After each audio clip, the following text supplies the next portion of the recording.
Magandang umaga po sa ating lahat. Isa na naman pong magandang umaga and hopefully it's productive today dahil ang ating topic ngayong araw na ito sa Coco Kwentuhan ay ang organization-led Coco Negosyo. Sa inyong likod, ako nga po pala si Leo, ang inyong MC sa araw na ito as we celebrate 35th National Coconut Week as organized by the PCA. Ang ating tema sa araw na ito ay Organisadong Grupo, Susi ng Matatag na Negosyo. We will be hearing from organized coconut industries from different parts of the Philippines at magkakaroon po tayo ng open discussion mamaya as well as more directed insights from our very special guests and panelists. Simulan po natin ang araw na ito with a prayer. So let us all feel the presence of our Lord. Dear Almighty God, Father of all, we thank you for this day. Thank you for giving us the opportunity to gather here today as we celebrate the 35th Coconut Month. In this Coconut Webinar Series, we humbly ask you to bless each and every one of us, especially our coconut farmers to whom we dedicate this celebration. As we face this time of pandemic, our coconut farmers' welfare is at risk more than ever. We ask you to shower us today with your wisdom during our lectures and discussions that we may find the best possible solution in every challenges the coconut industry faces. We also seek your guidance as we go on in this event, that we achieve our goal for this gathering to help our coconut farmers engage into agripreneurship in order to attain economic development in the industry. Your Holy Spirit will ensure the success of this event through the enactment of the knowledge acquired from this activity. May the participants, especially our coconut farmers, benefit from this activity and evolve into agripreneurs. We ask all this in the name of Jesus, our God and Savior. Amen. Amen. Ladies and gentlemen, once more, ito po ang ating Coco Kwentuhan celebrating 35th National Coconut Week. Sa Coco Kwentuhan, negosyo ang pag-usapan, suporta ng industriya at gobyerno sa magniniyog ay asahan. Ang atin pong matutunghayan na susunod ay ang house rules and webinar mechanics. No? Paano nga ba gumagana ang ating webinar series? Pang-apat na araw na po natin ito. And what might be some important details na maaalala natin, no? Para po maganda at engaging ang ating webinar. Live po tayo via Facebook and YouTube. At kung nag-register po tayo, ay pwede po kayong sumali via Zoom. Ang maganda po sa Zoom ay pwede po kayong magpadala ng inyong mga questions. At kayo na po, pwedeng direkta po kayo ang magtanong. No? So there will be instructions on that too. For that, let us hear from our beloved DA Erlene Manohar, Coco Kwentuhan Chair. Good morning! Magandang umaga sa ating lahat. Welcome to the Coco Kwentuhan 2021 Webinar Series. For the mechanics of the webinar, a keynote speaker will deliver a message about the topic. After the message, presenters will showcase a 20-minute video presentation and record the discussion of their success stories. Only after all presentations that the reactor will give insights about the presentations, not more than 20 minutes. Then after the reactor, a Q&A session to follow using the chat functions and to be facilitated by the moderator. Only registered participants can join in the discussion. Rapporteurs shall be the one to feed the moderator inquiries through chat.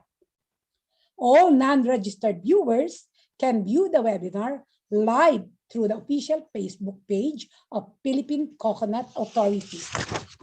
For our house rules, first, all participants are reminded to keep microphones on mute when someone else is presenting or speaking.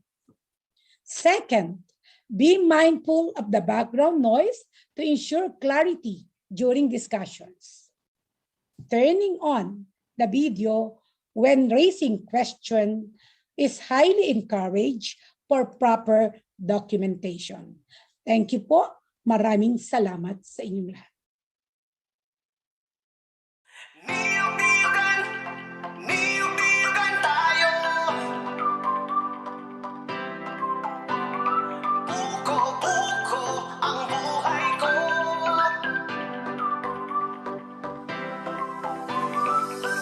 Pilipinas, halika na.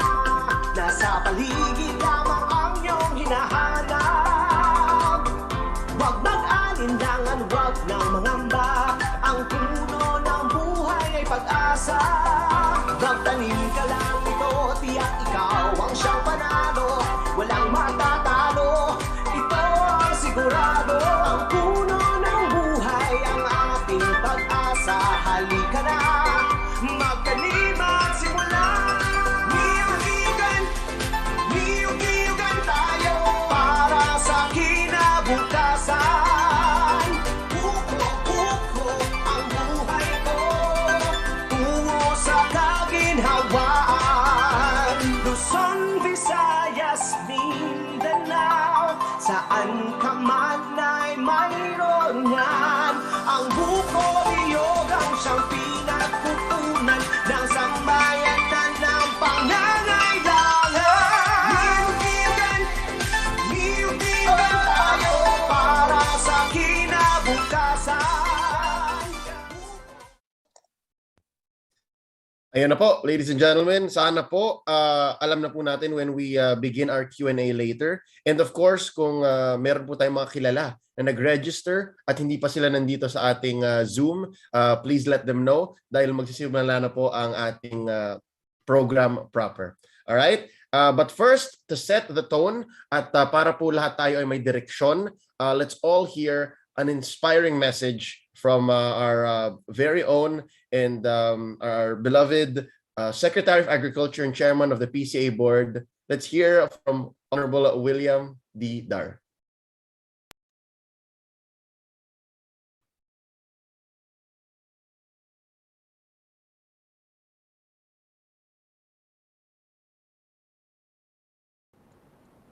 Good day to all. First, I'd like to greet the Coco Negosyo partners who are joining this webinar, the presenters of the success stories, the agripreneurs, the private sectors, LGUs, leaders, policymakers, advocates of the coconut industry, and honored guests. Isang mapagpalang araw po sa ating lahat. This is the second webinar as a major activity of the National Coconut Week of 2021 celebration, using the virtual platform due to the new normal situation under the pandemic. However, despite these hurdles, we relentlessly pursue this activity to circulate and share the elements of Coco Negosyo success stories. Sa araw na ito, hayaan ninyo akong bigyang pugay ang ating mga bayani sa Nyugan, mga nagtiyaga at nagpakahirap para makamtan ang pag-asa na galing sa Coco Levy. Matagal silang naghintay at umasa na darating ang biyayang ito na sa kanila rin nagmula. Ito ang magiging pundasyon ng pagbabago sa industriya ng pagnyunyog at makakaasa kayo sa paggabay at suporta ng gobyerno at pribadong sektor. Isang magandang tema ng Coco Kwentuhan, may kabuluhan at pakikinabangan para sa kabuhayan at pagkakitaan. Sa aking panunungkulan bilang kalihim ng agrikultura, ang ani at kita ay ang konsepto na naging sandigan ng mga programa ng agrikultura. Ang industriya ng pagniniyog ay isa sa pangunahing industriya na may malaking kontribusyon sa ating ekonomiya, subalit nakakalungkot na marami sa ating mga magniniyog ay nananatili sa poverty level.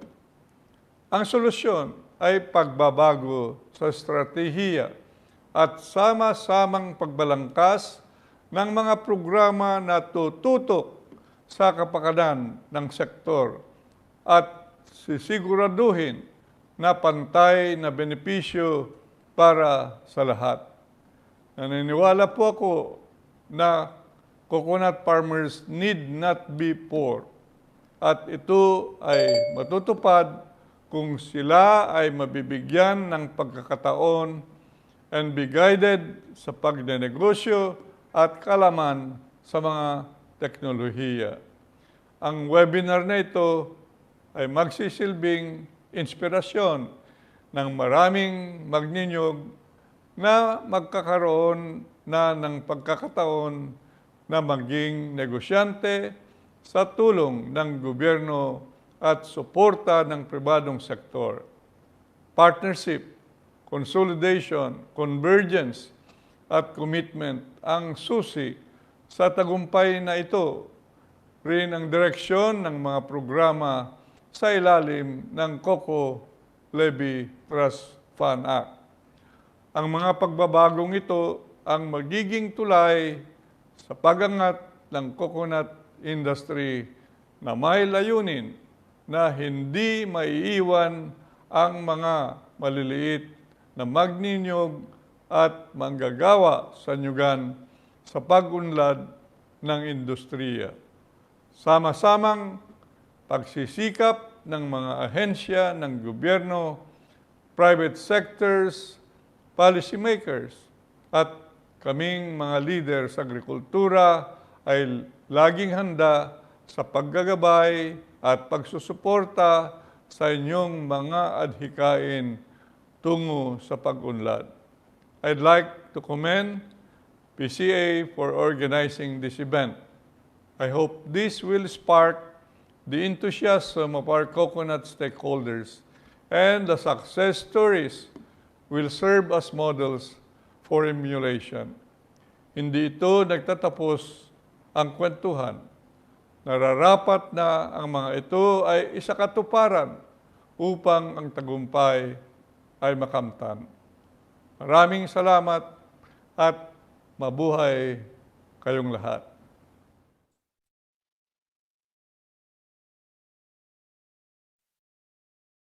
Maraming salamat po, ladies and gentlemen. Once more, setting the tone for the rest of our day here, hoping for a productive Coco Kwentuhan para sa day 4. Once more, that was our Honorable William D. Dar. Up next, I would like to invite, and I hope we can all give a warm welcome to our beloved admin here at PCA, former highest official of the Armed Forces of the Philippines, leading the charge here, now at the National Agency for Coconut and Palm Oil Development, the administrator of the Philippine Coconut Authority. Let's all welcome General Benjamin R. Madrigal Jr. to introduce our keynote speaker. Thank you, Daryl.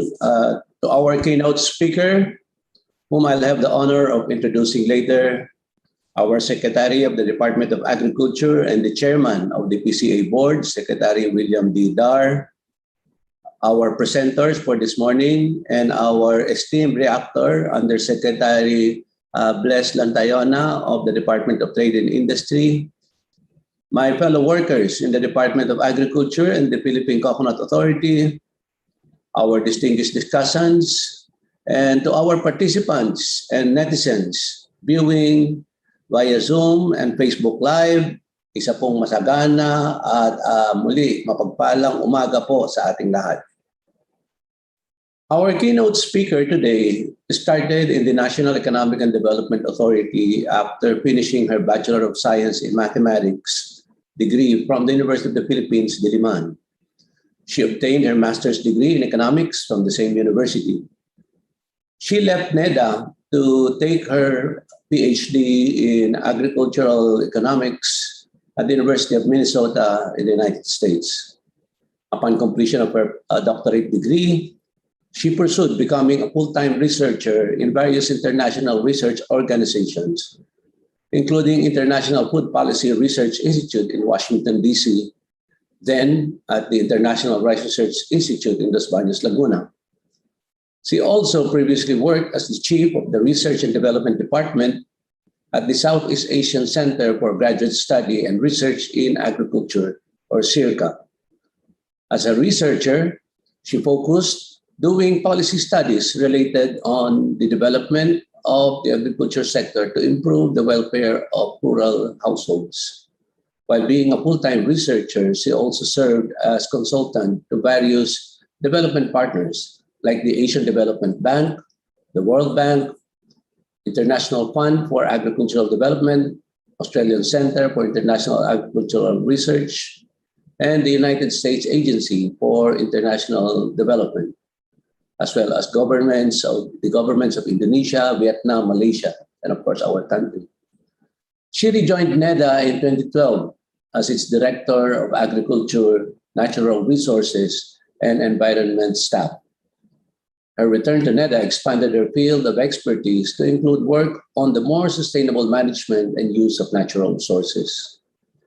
Her assignment to the Regional Development Group made her work in agriculture and rural development doubly meaningful, especially with the country's goal of promoting more balanced growth across the regions. Her work experience is truly an illustration of a complete cycle of policy research where the development reforms that are pushed are based on results of policy studies. With her background and her vast experience that I have mentioned, here to provide the keynote message to today's topic on organization-led Coco Negosyo, let us all welcome the NEDA Undersecretary for Regional Development Group, Undersecretary Mercedita Alcawili Sombilla.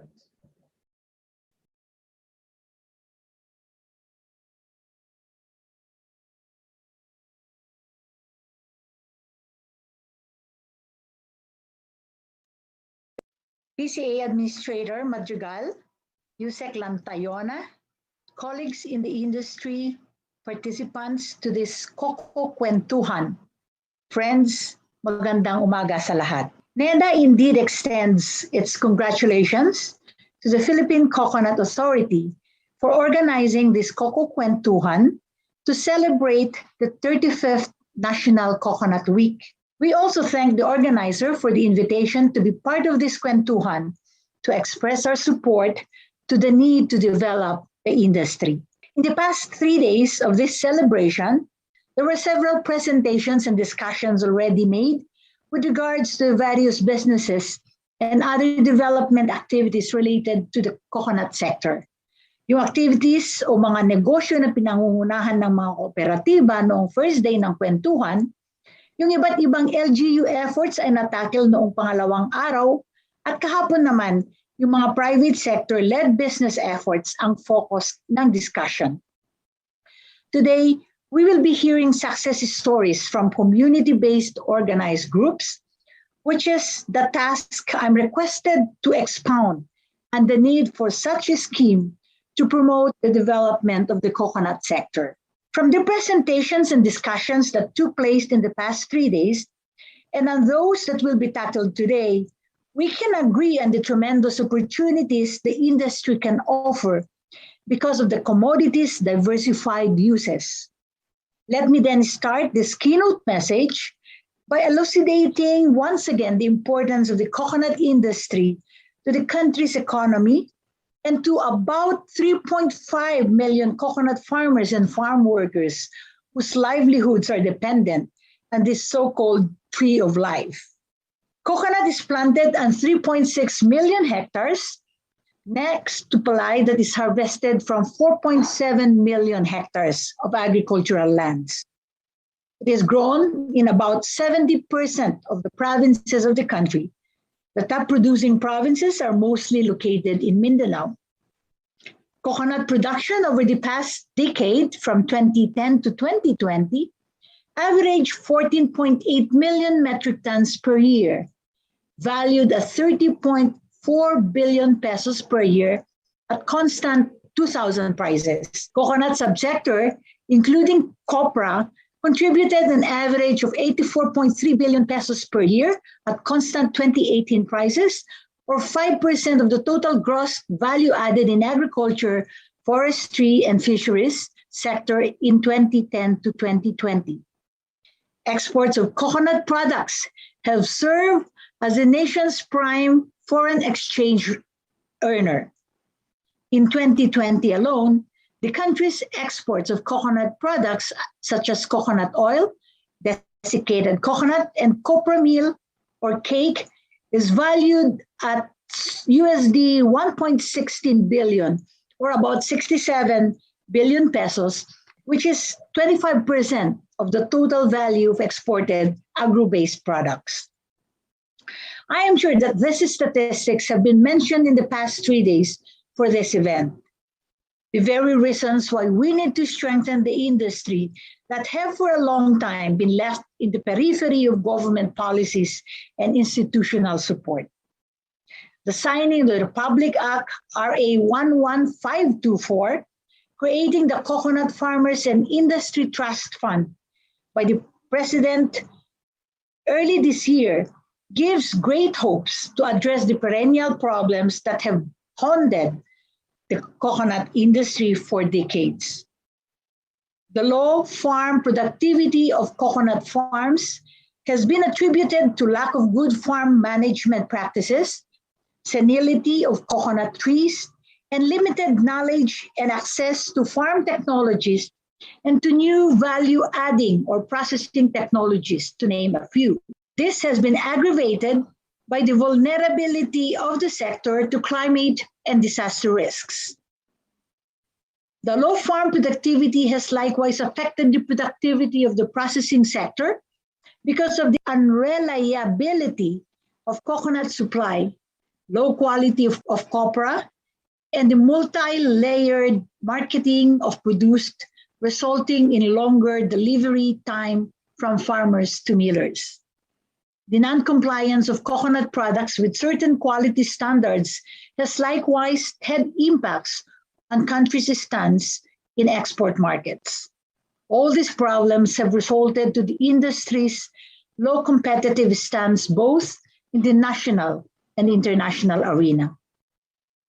The multi-stakeholder platform pursued by the Philippine Coconut Authority, where all actors have been allowed to participate, decide, and find solutions to the problems that have pestered the industry, is indeed the way to go to chart its sustainable growth. In pursuant to RA 11524, the Coconut Farmers and Industry Roadmap, or the Coco Firm 2021-2040, and the Coconut Farmers and Industry Development Plan, or CFIDP, are being formulated using the very platform with thematic recommendations, strategies, programs, and interventions that are very much aligned to the strategies in the updated Philippine Development Plan 2017 to 2022 for the sustainable growth of the coconut sector. Two areas can be noted in all the three development plans, the PDP, the Coco Firm, and the CFIDP, that indicate a paradigm shift in strengthening the industry. One is the emphasis to organize farmers into formal groups to attain the industry's goals. It should be noted that coconut production is dominated by small land holdings of 0.5 hectares to 5 hectares. Farm consolidation and clustering arrangement among small and medium growers need to be promoted, particularly in production, processing, and value-adding activities to take advantage of communal inputs and economies of scale. Through organizing small farmers, there will be better, perhaps increased access to support services such as formal credit, modern farm technologies and machinery, capacity building, and livelihood project, among others. This will enable even the smallholder farmer belonging to the organized body to adhere to market standards of supply reliability and product quality, as well as meet the demand of larger agribusiness enterprises and institutional buyers. Consolidating or clustering small farmers and MSMEs will also allow product consolidation, expand supply to existing markets, and open up new markets, thereby increasing their income. In addition, promoting forward linkages of farmers' organizations to industry sector is going to be beneficial from the economic standpoint. Schemes such as contract growing arrangement and corporate farming to integrate small farmers and MSMEs into larger agribusiness enterprises have been very much in practice and many of them have been successful. Examples of which are the presentations that are going to be made today. The other area being exposed in the plan is on the adoption of the value chain approach to maximize the exploitation of the stream of benefits that can be derived from the various uses of coconut, and in the process creating more jobs in the countryside and producing quality products at least cost.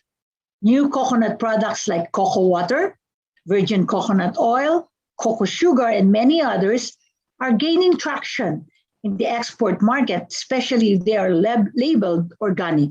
Even in the case of the traditional products like copra meal as animal feed and coconut oil, which is up against stiff competition, there are still room for improving and modernizing the production processes. Through value chain analysis, interventions are not just concentrated in production of the crop, but also to the attendant processing, transport, marketing, and consumption of the products and its byproducts by the consumers.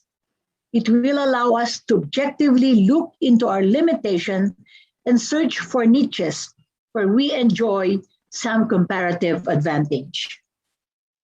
Let me stress at this point the government's full support in the establishment of farmers' organizations and MSMEs, especially those focused on agribusiness.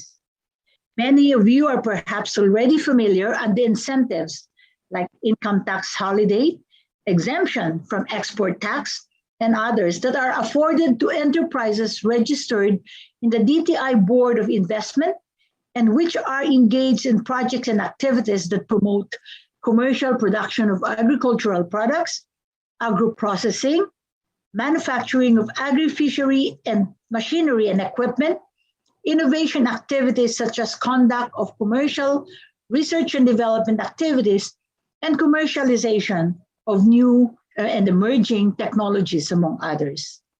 Of course, government agencies such as the Department of Agriculture, the Department of Science and Technology, and Department of Trade and Industry continuously implement programs and projects that support coconut farmers' organization and MSMEs through the provision of agricultural inputs, information and access to production and post-production technologies, capacity building, and shared service facilities, among others, to improve the productivity and competitiveness of farmers and MSMEs. As of July 2021, there are about 18 government projects enrolled in the updated Public Investment Program 2017-2022, which are geared towards improving the sustainability and resiliency of coconut production, with a total investment target of Philippine peso 20.17 billion. Some of the proposed and ongoing projects and programs are focused on replanting and or rehabilitation of existing or standing coconut trees, mass production of high-quality coconut hybrids for distribution to farmers, and institutionalization of coconut-based enterprises through an integrated approach, among others. And finally, the establishment of the Coconut Farmers and Industry Trust Fund under the RA 11524, with its 75 billion peso budget, has now been made available to provide assistance to the sector for the first 5 years of implementation of the Coconut Farmers and Industry Development Plan or the CFIDP. It is stipulated in the provision of the law that 5% of this budget is intended for organizing and empowerment of coconut farmer organizations and cooperatives under the Cooperative Development Authority. I am sure that this keynote message will be substantiated by the experiences of our colleagues in the private sector who will share how organization-led agribusinesses are helping to achieve the vision of the coconut roadmap to make the coconut sector be a modernized, industrialized, and a globally competitive industry. I would therefore like to recognize the initiatives of the Virgin Coconut Oil Producers and Traders Association of the Philippines, or the VCOP, the Philippine Activated Carbon Manufacturers Association Incorporated, or the PACMA, and the Philippine Coconut Oil Producers Association, or the PICOPA, who are working for a common aspiration to actively engage various players in the coconut industry and fully realize the potential of the Philippine coconut products in the global market. In closing, let me enjoin all stakeholders to continuously work together to promote and empower coconut-based agribusinesses, be it led by cooperatives, the local government units, the private sector, or farmers and communities towards the development of the coconut industry. Maraming salamat po at mabuhay tayong lahat. PCA Administrator. Maraming salamat po. Thank you once more. Our keynote speaker, NEDA Director Mercedita Sombilia. Ladies and gentlemen, oras na po para ating matunghayan ang ating mga success stories na nabanggit, no? Yesterday, we heard from the private sector. Today, we're going to be hearing from organization-led Coco Negosyo. At ito po ang quick overview. No? Sino nga ba ang ating mapapakinggan ngayong araw na ito at saan sila galing? Ang ating mga organization-led Coco Negosyo. Tatlo po sila in totality. And again, I think we are going the spread from Luzon to Mindanao. Una po dyan ang Virgin Coconut Oil Producers and Traders Association of the Philippines, also known as VCOP, ang Philippine Activated Carbon Manufacturers Association, or known as PACMA, and last but not least, ang PICOPA, Philippine Coconut Oil Producers Association. Yan, tatlo po sila at sisimulan na po ito ng ating representative from VCOP. We would like to hear from two of the representatives, no? Dalawa po sila na magkikwento at maghahandog ng mabuting balita mula sa kanilang organisasyon. Dalawa po, si Sir Marco Reyes na nila pong president, and he is again representing VCOP, as well as Miss Agnes Cristobal. Siya po ay ang executive director ng VCOP. Let's all hear all about what they've been doing over there at the Virgin Coconut Oil Producers and Traders Association of the Philippines.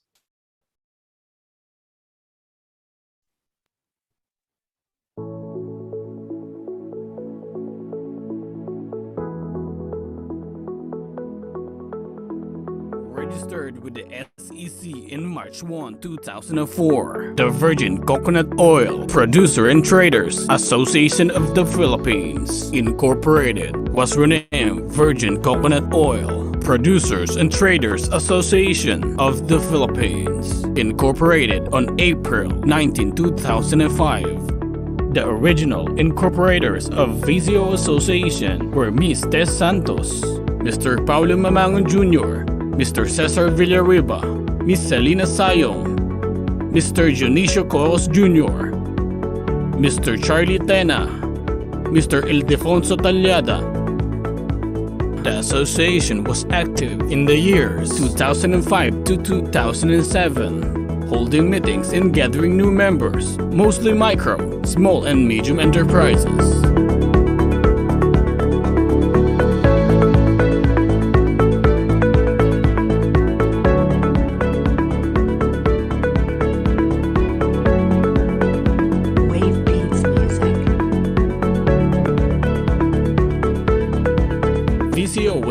gained popularity encouraging cooperatives and entrepreneurs to venture into production. To further popularize VCO, VCOP published a book, Oil You Wanted to Ask About VCO. The association worked together with PCA, DOST, and DABAFPS to craft the Philippine National Standard VCO, which became the standard APCC, and other countries will adapt for their VCO product standards. At the time of the first PNS, most of the VCO produced used fermentation method, with the bulk of production produced in Quezon and Laguna provinces. However, the quality of the VCO in the market in the early years was not consistent. Clarity, moisture content, extended fermentation periods were some of the challenges encountered by MSME processors. For a time, many small producers were forced to reduce or completely stop their processing to cut their losses, whereas some VCOP members sought ways to improve the processing techniques to establish better quality VCO and more efficient ways to improve oil recovery. The years prior to 2014 were challenging for VCO producers since demand was not much, especially in the export market. The president then was Ms. Tess Santos. Under her leadership, Ms. Santos sought to maintain association activities, conducting meetings in her office, albeit with small groups of members.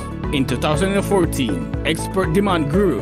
It was also at this time that VCOP was revitalized, conducting regular monthly meetings, usually held at the PCA conference rooms. The priority subject at which time was the threat of the infestation of the Coco lizard.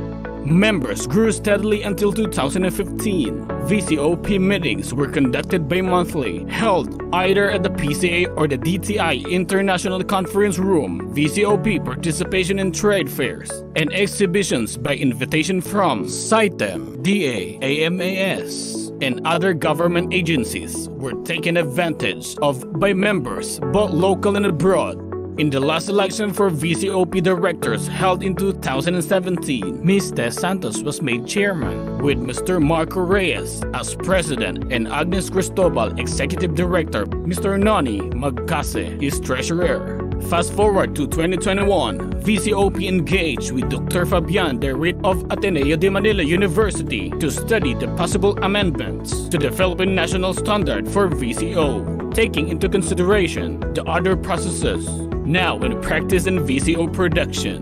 This 2-year study was funded by DOST PCIEERD in 2019 and completed in June this year.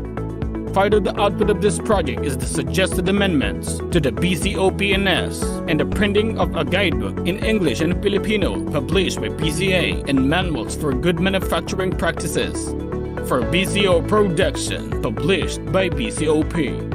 BCO Philippines has successfully achieved its goal of making the Philippines the leading global source of quality virgin coconut oil. It has been able to unite the different producers and traders, including related and support institutions, and in setting the quality standards for virgin coconut oil. And we are extremely passionate in maintaining the leadership of the Philippines for virgin coconut oil in the world. I would like to congratulate the Philippine Coconut Authority for successfully organizing the month-long coconut celebration and this week's celebration of Coconut Week. We are the Virgin Coconut Oil Producers and Traders Association of the Philippines, best known as VCOP. We are honored to be featured on this day for organization-led Coco Negosyo. I'm Tess Eleazar Santos, now chair of VCOP. VCOP was organized in 2004 when VCO was barely known. A handful of incorporators believed that someday VCO will be recognized because of its amazing properties for healing the natural way. Now, after 70 years, it's finally gaining recognition in the Philippines and the world. Thank you for the support of agencies like PCA, DTI, DA, DOST. Slowly but surely, we have improved our VCO processing. Philippine national standards are in place. Improved quality of VCO in terms of taste and smell. Publication of a guidebook for food safety. Thank you for the dedication and work of Dr. Fabian Dairit on VCO, started by his father, the late Dr. Conrado Dairit. Also for the researches of Dr. Vermen Varalio Roel. From the U.S., Dr. Bruce Fife and Dr. Mary Newport, and so on. As I speak, a breakthrough was experienced during the pandemic. From the beginning, VCO was believed to be antiviral. On this basis, DOST funded clinical studies on COVID cases. Results of 2 studies were positive. Both studies concluded that it is an effective adjunct supplement to ease the symptoms of suspect and probable COVID-19 cases, so that it won't become a severe case. More clinical studies for COVID are underway. As an association, VCOP wish list includes more clinical studies on the other benefits of VCO, not only on COVID. Financial and marketing assistance here and abroad, and research on the utilization of byproducts. I feel I have just begun. I would like to thank the members of VCOP for believing our vision, the board members who tirelessly work for the improvement of our industry. We are blessed with abundant coconut produce in the Philippines. Let us use this blessing wisely and for the glory of God. Mabuhay!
Maraming salamat po once more. Our testimonials and stories from VCOP, the Virgin Coconut Oil Producers and Traders Association of the Philippines. Nakatuwa po na nakikita po natin they're very confident in their reach in helping so many in their community. But for now, let's hear from our representatives from PACMA.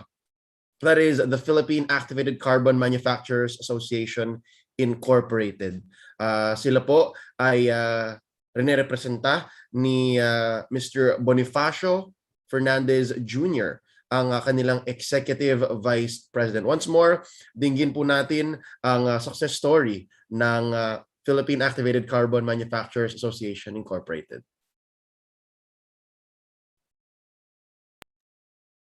The Filipino coconut farmer is the most important stakeholder in the Philippine coconut industry. It is with the farmer where the industry is born. The Philippine coconut industry is a diverse industry composed of many sectors like oil refining, desiccated coconut, and one of the least known sector is the activated carbon sector. Activated carbon plays an important part in water purification, gold processing, pharmaceutical, and food applications. To promote and protect the activated carbon industry, the manufacturers decided to unite and collaborate through the formation of Philippine Activated Carbon Manufacturers Association of the Philippines, or PACMA, in 2001. Every end of the month, PACMA meets to discuss the common challenges they face in the industry and comes up with action plans on how to rise up to these challenges. Problems relating to raw material supply, logistics, government regulations, and how the organization can give back to farmers and the community. On behalf of PACMA, Philippine Activated Carbon Manufacturer Association, I would like to acknowledge the presence of our VIPs. General Benjamin Madrigal, PCA Administrator, Honorable William Dar, Secretary of Agriculture, Honorable Senator Cynthia Villar, Chairperson of Senate Committee on Agriculture and Food. Greetings to you and to all of you fellow attendees to this gathering. Congratulations are in order to PCA for hosting this Coco Kwentuhan with the theme of sa Coco Kwentuhan Negosyo ang pag-uusapan, suporta ng industriya at gobyerno sa magniniyog ay asahan. Greetings to all the stakeholders, the farmers, and their cooperatives. This is an opportune time for us, PACMA, to introduce our association to you. In 2012, we formed the Association of Manufacturers of Activated Carbon. There are now 9 members in the association: BF Industry, Davao Central Chemical Corporation or DCCC, Tunao Carbon, Green Carbon, Jacobi Carbon, Mapicon Carbon, Mindanao Activated Carbon, Premium AC Corporation, and Philippine Japan Activated Carbon or PJAC. The message we want to get through to you, the farmers or coconut farmers, is we need your charcoal. And as you know, the limiting factor for our capacity of manufacturing of activated carbon is the supply of charcoal. We want to encourage you, the coconut farmers, to make charcoal instead of throwing them away or use them as fuel. We want to also encourage you, the coconut farmers, to work together and form cooperatives so that you can enjoy more benefits from the government, especially now that we have the Coco Levy funds.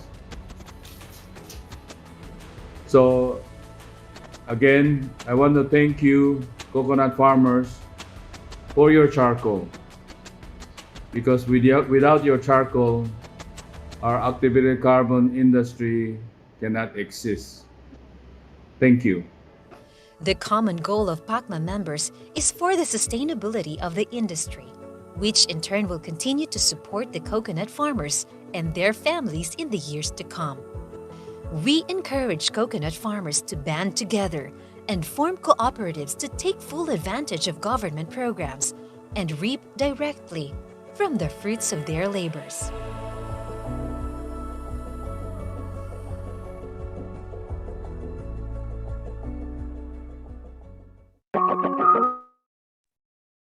Maraming salamat po. Short and sweet, very brief message from our good si from PACMA.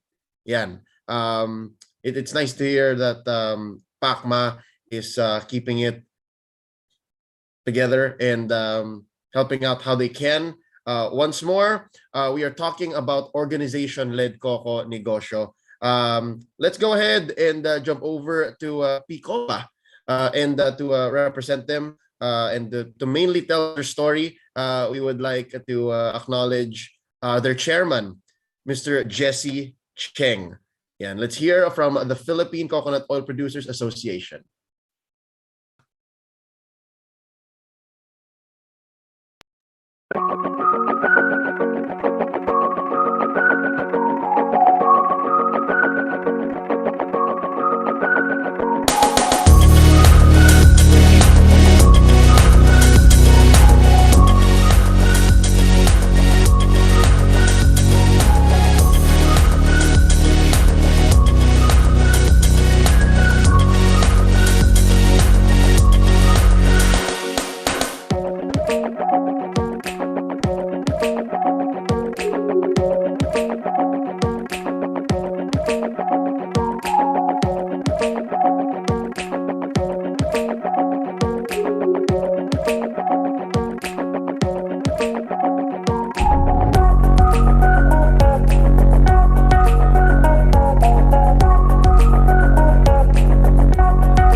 All right. I think that was the presentation as prepared by our friends from PCOPA, Philippine Coconut Oil Producers Association. Maraming salamat po once more, represented by their chairman, Mr. Jesse Cheng.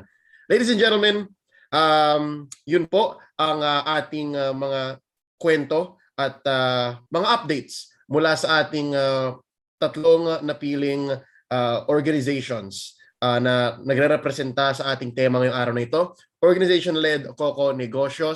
Yan po ang may temang Organisadong Grupo, Susi ng Matatag na Negosyo.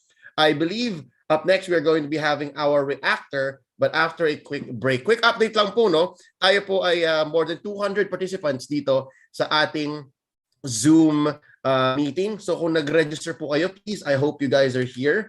And tingnan po natin kung live po tayo ngayon din sa Philippine Coconut Authority page on Facebook at YouTube. Yan. Nandyan din po tayo. And please do let everyone know na tayo po ay magkakaroon na ng Q&A. Again, all about our topic, organization-led Coco Negosyo. Live din po tayo dyan. Magbabalik ang Coco Kwentuhan dito sa PCA, hatid sa inyo ng PCA. We're celebrating 35th National Coconut Week. Kita-kits po after 5 minutes.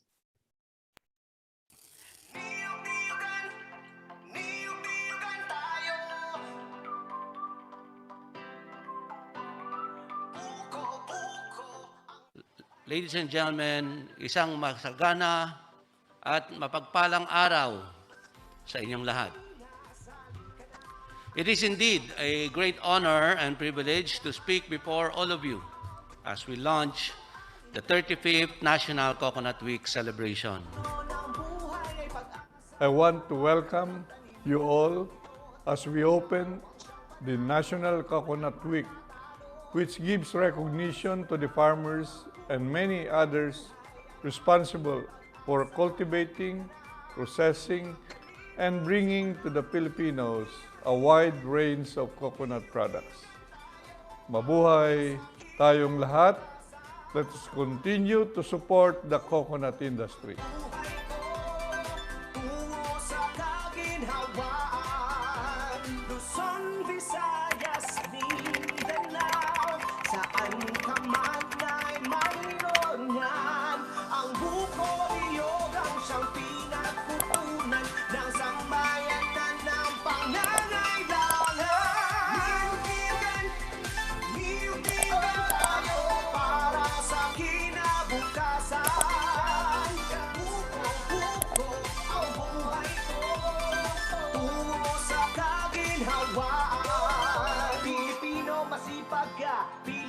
Masinop ka, simpleng bagay pagyamanin, palaguin at ibigin. Huwag matakot, mangamba, siguradong panalo ka. Masaganang niyugan patungo sa kaginhawaan. Niyug-niyugan, niyug-niyugan tayo para sa kinabukasan.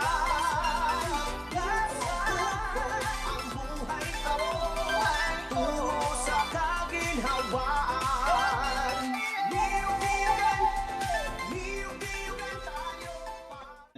Good morning. First of all, I congratulate the Philippine Coconut Authority for bringing together all stakeholders in the coconut industry to discuss the way forward at this critical time. I look forward to the outcomes of this forum. I am sure they will help enrich the plans that are being drawn up for this challenged industry. I congratulate the Philippine Coconut Authority and all the industry stakeholders on this 35th National Coconut Week commemoration. Thank you.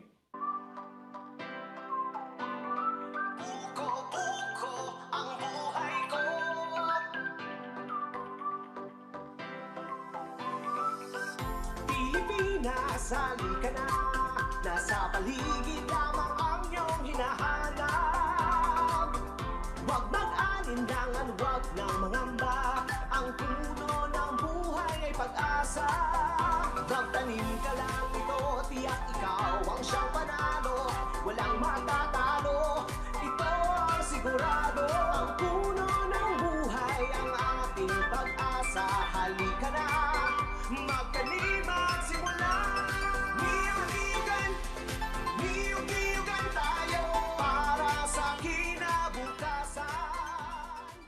On behalf of the Department of Trade and Industry, we'd like to congratulate the Philippine Coconut Authority to host the 35th National Coconut Week celebration.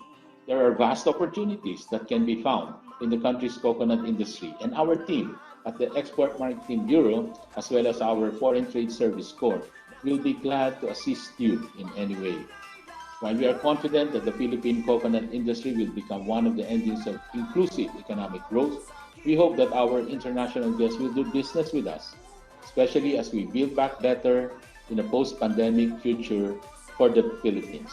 Thank you very much. Mabuhay po tayong lahat, and again, congratulations to PCA. Magandang araw po sa inyo lahat.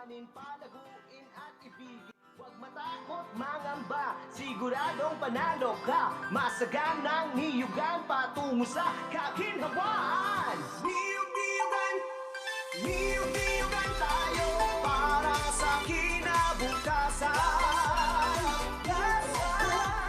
Ang buhay ko tungo sa kaginhawaan. Niyug-niyugan, niyug-niyugan tayo para sa kinabukasan. Ang buhay ko tungo sa kaginhawaan. Niyug-niyugan, niyug-niyugan tayo para sa kinabukasan. Ang buhay ko tungo sa kaginhawaan. Niyug-niyugan, niyug-niyugan tayo. Buko-buko ang buhay ko.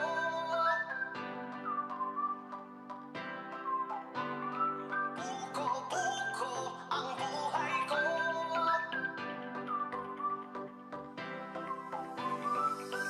Pilipinas, halika na. Nasa paligid lamang ang iyong hinahanap. Wag mag-alinlangan, wag nang mangamba. Ang puno ng buhay ay pag-asa. Magtanim ka lang ito, tiyak ikaw ang siyang panalo. Walang matatalo, ito ang sigurado. Ang puno ng buhay ang ating pag-asa. Halika na, magtanim at simula. Niyug-niyugan, niyug-niyugan tayo para sa kinabukasan. Buko-buko ang buhay ko tungo sa kaginhawaan. Luzon, Visayas, Mindanao, saan ka man ay mayroon yan. Ang buko niyog ang siyang pinagkutunan ng sambayanan ng pangangailangan. Niyug-niyugan, niyug-niyugan tayo para sa kinabukasan. Buko-buko ang buhay ko tungo sa kaginhawaan. Pilipino, masipag ka. Pilipino, masinop ka. Simpleng bagay, pagyamanin, palaguin at ibigin. Huwag matakot, mangamba, siguradong panalo ka. Masaganang niyugan patungo sa kaginhawaan. Niyug-niyugan, niyug-niyugan tayo para sa kinabukasan.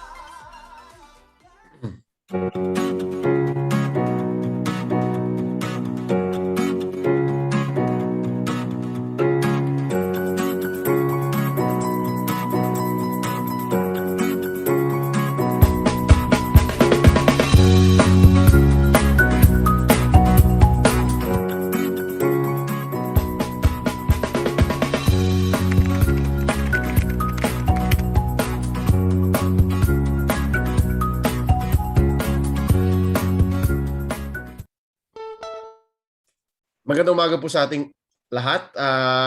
We would like to once again welcome you back to Coco Kwentuhan.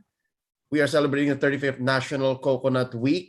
And I do believe we have one more message to hear, one more story. And let's call back to one of our participating organized coconut industries. Muli balikan po natin ang istorya and success story kung paano nga ba nakakatulong ang kanilang organisasyon sa ating industriya. Let's go ahead and hear one more time from the Philippine Coconut Oil Producers Association. Panoorin po natin ito mula sa Picopa.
ako'y pangutana. So muna imong ganggangan sir no.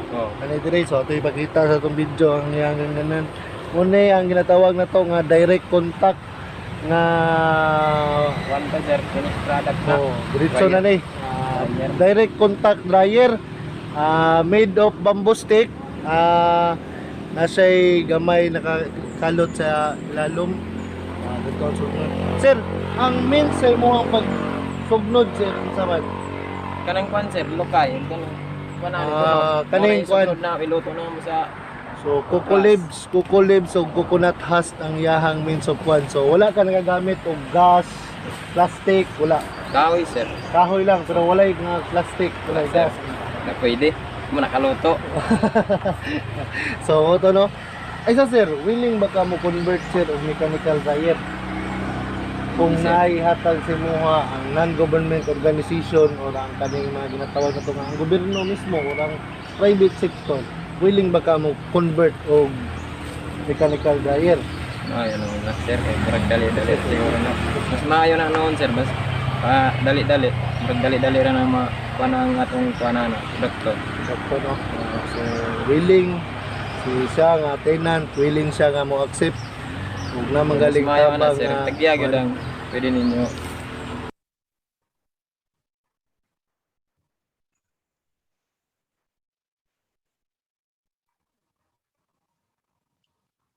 Pusta sa farm kay kamo manggid pod diri no, kamo pod maglugit sir no.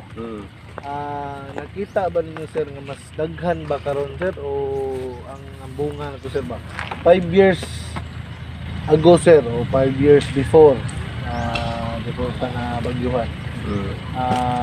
Mas nakita mo na ito nga ni Usbong ang atuang lubi sir o ni Gamay sa may itong mga pangasay? Gini no sir sa patidiri kay murag gitawag bundas ang yuta diri doon sa pa. Murag way sandang lubid ya. Basta naman makita mo no. Mapugid bitaw. Di paras dito sa murag sabay-sabay sa inyo. Pero mas daghan gyud, mas daghan gyud diri. Daghang gyapon way pagkapan. So nakita nito sir 5 years gikan karon unsa nay makita niyo diri sa tuwang coconut farm sir. Muusbong pa ba, mo kuan pa ba o basin sa mga picture ni mga panlantaw diri? Mo kuan pa gyud kay nagtanong na pud niglubi. Murag ipalaw man ako na mga ilalom. So sa laang murag mo kuan ba gyud ni. So nagatanong mo og lubi gyud naga-replanting mo. So diri nga farm atong mga kuan nga naga-replanting sila. Ginapulihan nila ang mga senile na mga lubi. Katong mga unproductive na nga mga lubi, yun ang ginapulihan.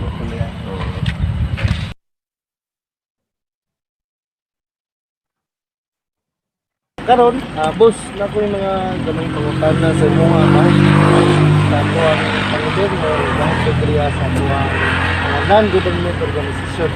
Magsugod ko boss sa tuwang government. Familiar ba ka sa PCA, boss? Philippine Coconut Authority, kanang ahensya sa gobyerno na nagdumala dahil sa mga coconut farmers. Familiar ka? Na ba sila yung mga project o mga natabang diri sa atuang coconut industry diri sa inyong barangay? Susama sa abono, ana? Abono. Abono sa lubi. So, yung isa boss, kanang mga non-government organization boss, sasama ng mga kukuling, nakaabot ba na sila dili? Nakaabot na dito? Nakaabot na mga non-government. Nagapon sila itabang. Nagapon sila. So, nagdaw po yung mga non-government organization nga nakaabot dili. Unsa nga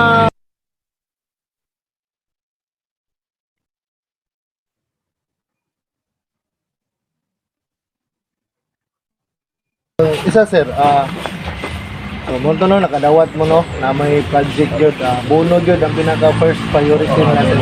Unsa po ng klase nga abono sir? Organic po. Organic acid po. Organic acid.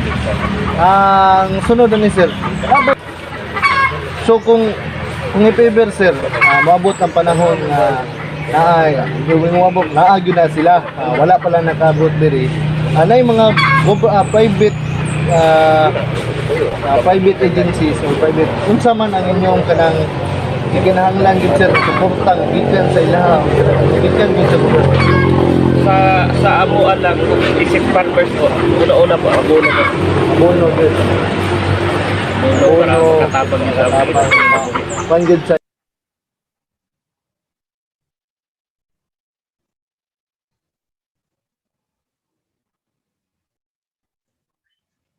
kung sa may kinahanglan ninyo nga suporta bahin sa coconut farming na magikan sa mga private agency o agencies kung sa gobyerno. Ang malong tagang talig, abono, parang may pangayan na kay sumbog kayo. Sa ang presyo po dapat may produkta kay ang labor karon medyo taas na po yung pangayo eh. Ang presyo sa kupras baba.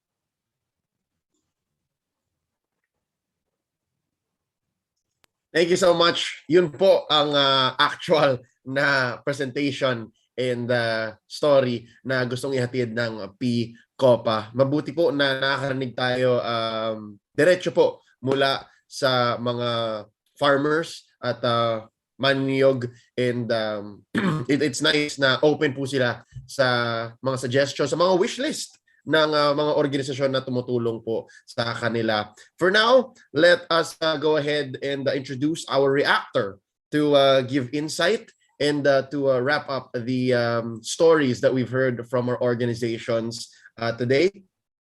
Our reactor is a kapatid mentor, ME, Shared Service Facilities, Industry Cluster Enhancement Project, Great Women Project, among others. She, in 2019 of September, was appointed as a supervising undersecretary of the DTI Regional Operations Group in charge of the 16 regional offices, 81 provincial offices, and the Bureau of Small Micro Enterprise Development. Prior to her appointment as the USEC of the Department of Trade and Industry, she was the assistant secretary of DTI Regional Operations Group in charge of the previously mentioned projects. Ladies and gentlemen, to bring us her insights and to react to our main topic for today, let's all welcome USEC Blasilla A. Lantayona, Regional Operations Group, Department of Trade and Industry. Good morning po. Good morning. Thank you very much, Leo. Una sa lahat, nais kong batiin ang ating mga nanonood at nakikinig ng isang magandang umaga at happy National Coconut Week celebration. Second, let me take this opportunity to commend the Philippine Coconut Authority under the leadership of PCA Administrator Benjamin Madrigal Jr. for bringing together the industry stakeholders to celebrate the 35th National Coconut Week. The staging of this 5-day webinar series to showcase the success stories in the coconut industry indeed inspires and gives impetus to all stakeholders of the industry to really harness the agribusiness potentials in the rural areas. We thank PCA for inviting the Department of Trade and Industry to be part of this event, particularly today when the theme is on organization-led Coco Negosyo, Organisadong Grupo, Susi sa Matatag na Negosyo. Let me say that I am truly impressed with the success stories presented by the 3 coconut organizations that are featured today, namely the Virgin Coconut Oil Producers and Traders Association of the Philippines, the Philippine Activated Carbon Manufacturers Association Incorporated, and the Philippine Coconut Oil Producers Association Incorporated.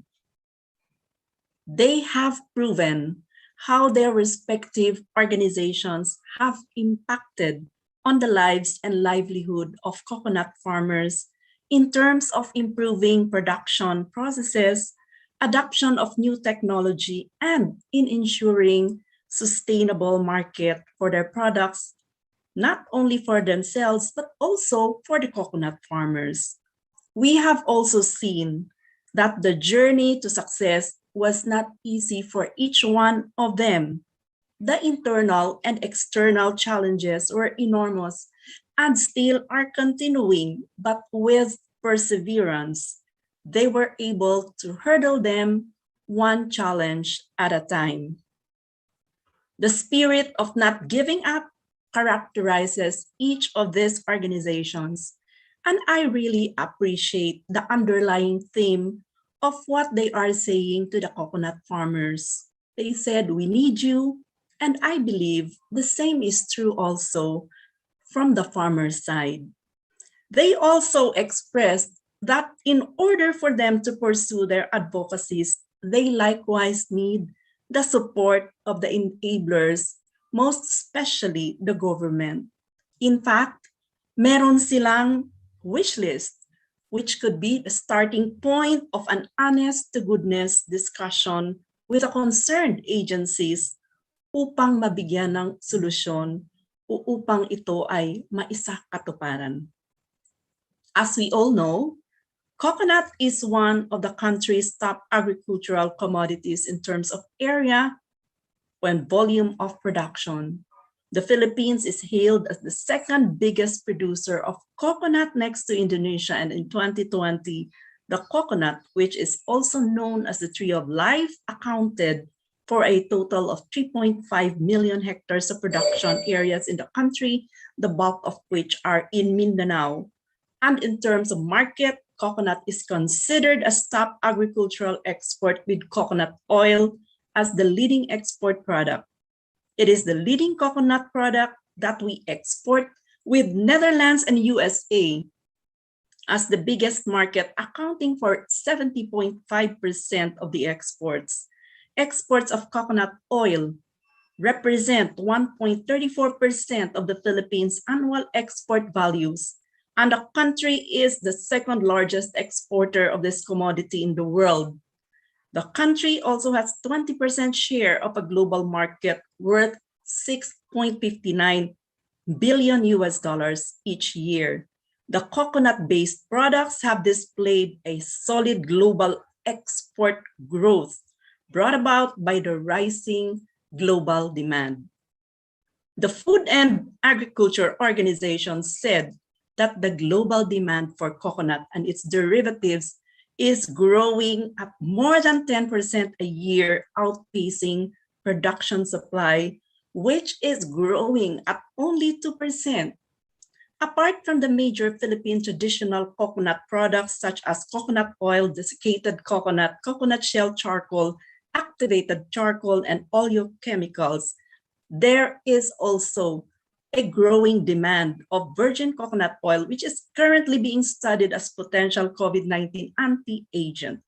And as what we have heard from VCOP, the study, which was funded by DOST, revealed that indeed virgin coconut oil is proven to be an effective adjunct supplement to ease symptoms of suspect and probable COVID-19 cases, preventing them from graduating to become severe cases.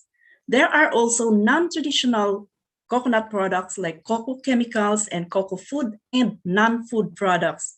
Among the non-traditional cocoa food products exported by the Philippines are the fresh coconuts, cocoa sugar, grated cocoa meat, cocoa flour, nata de coco, coconut water, coconut milk powder, liquid coconut milk makapuno, frozen cocoa meat, coconut chips, and cocoa jam. Meanwhile, non-food products include cocoa coir products, which are in demand in local market. Example, the mining sites and infrastructure projects of DPWH use geonets to control soil erosion. And of course, there is also the export market such as China. The coconut industry contributes to the overall economy as it increases the share of agriculture in the country's gross domestic product and providing employment, especially in the rural areas where incidence of poverty is high. Now, for the Department of Trade and Industry, the coconut industry is one of the 8 priority industry clusters that we have really prioritized and by the Regional Operations Group under its Industry Cluster Enhancement Program. It means that the Department of Trade and Industry and its regional and provincial offices have to assist the coconut industry using the value chain approach.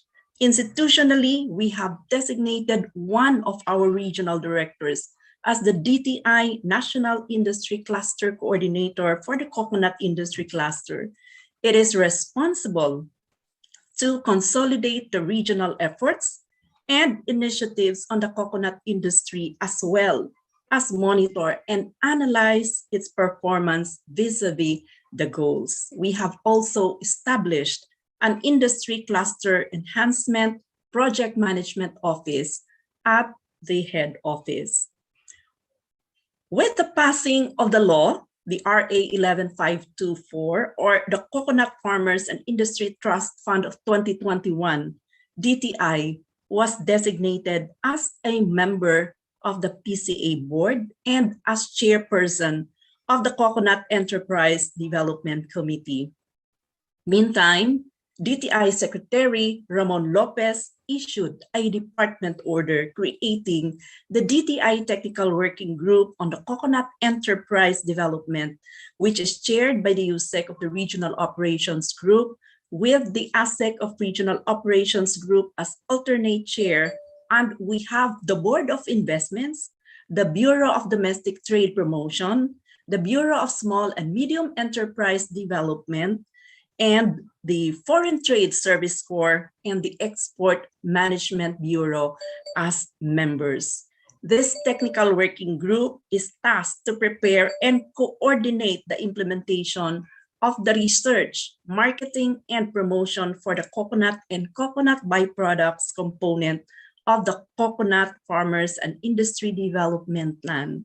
This will now be DTI's platform to dialogue with the industry players on how we can truly support them via our programs and projects na nakapaloob sa aming mandato na MSME development, industry development and promotion, domestic and export trade promotion, and even consumer protection. Currently, the Memorandum of Agreement between DTI and the Philippine Coconut Authority is already in its advanced stage of finalization prior to the approval of the PCA board. Moreover, with the inclusion of all the Mindanao regions plus Region 8 in the IFAD-funded project, which is called the Rural Agro-Industrial Partnership for Inclusive Development and Growth, or the Rapid Growth Project, we see great synergy in the efforts to develop the coconut industry, as it is one of the identified industries for assistance along with coffee, cacao, and processed fruits and nuts. Rapid Growth Project aims to strengthen the agribusiness sector by linking the farmers to the processors with the end objective of coming up with high value added products demanded by the market. We have pivoted to online many of our programs to be able to continue serving the MSMEs, including those in the coconut industry despite the pandemic. At this point, allow me to briefly mention some of them. First, we have the Negosyo centers. With more than 1,200 Negosyo centers established nationwide, DTI is ready to assist every Filipino in starting or scaling up their businesses. The services of the Negosyo centers include business registration, business advisory services, business information and advocacy, as well as market linkages. And last June 1, we have launched or opened our Negosyo Center online. So hindi lang po siya physical, but our clients or the MSMEs can also reach out our negosyo centers via online. So second, at the height of the pandemic or the community quarantine last April 2020, DTI consolidated online tools called the Tech Tools for MSMEs. So this is actually to help our MSMEs embrace the digital economy by allowing them to find digital solutions to cope with the challenges of COVID-19 pandemic. And this includes various tools and solutions relating to e-commerce, e-payment, digital marketing, logistics, even work from home collaboration. So this can be accessed via the dti.gov.ph website. Third, we also have launched the Payong application, which is a web and mobile-based application developed in partnership with the German Agency for Technical Cooperation, PTTC, and the Philippine Disaster and Resilience Foundation.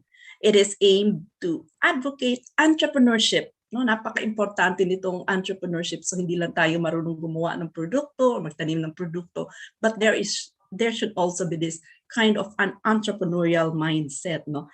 And also the business continuity planning and access to micro insurance. And fourth, we have the e-commerce office, which actually launched the Control Plus Biz Reboot Now, which is a series of free webinars that is intended to assist the MSMEs move from brick and mortar to e-commerce. So specifically, it assists the MSMEs to start businesses online through Facebook, Instagram, or through onboarding in market platforms such as Shopee, Lazada, and Zalora.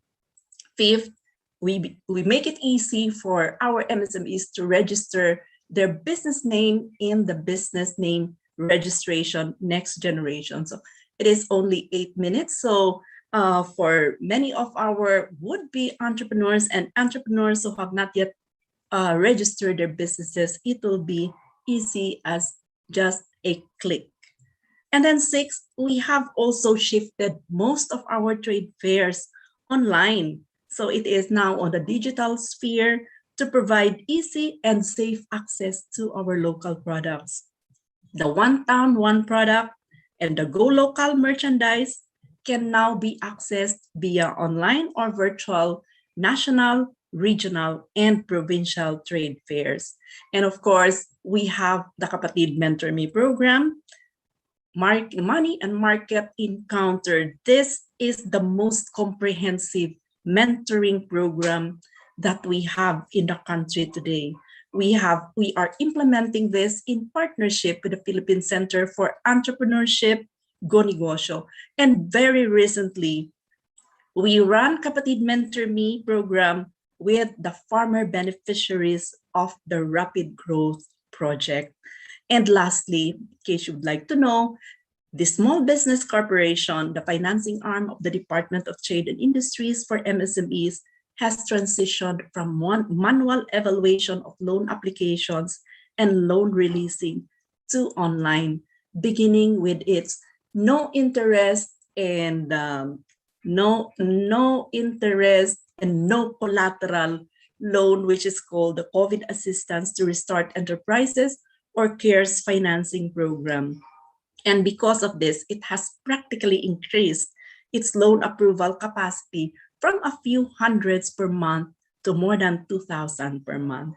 So on that note, DTI once again expresses its continuing support to the coconut industry and will work together with the other agencies to fulfill our commitment under the Memorandum of Agreement, which we will be signing with the Philippine Coconut Authority. So thank you very much, everyone, and good morning. Thank you po. Once more, Yusek Blasila Lantayona.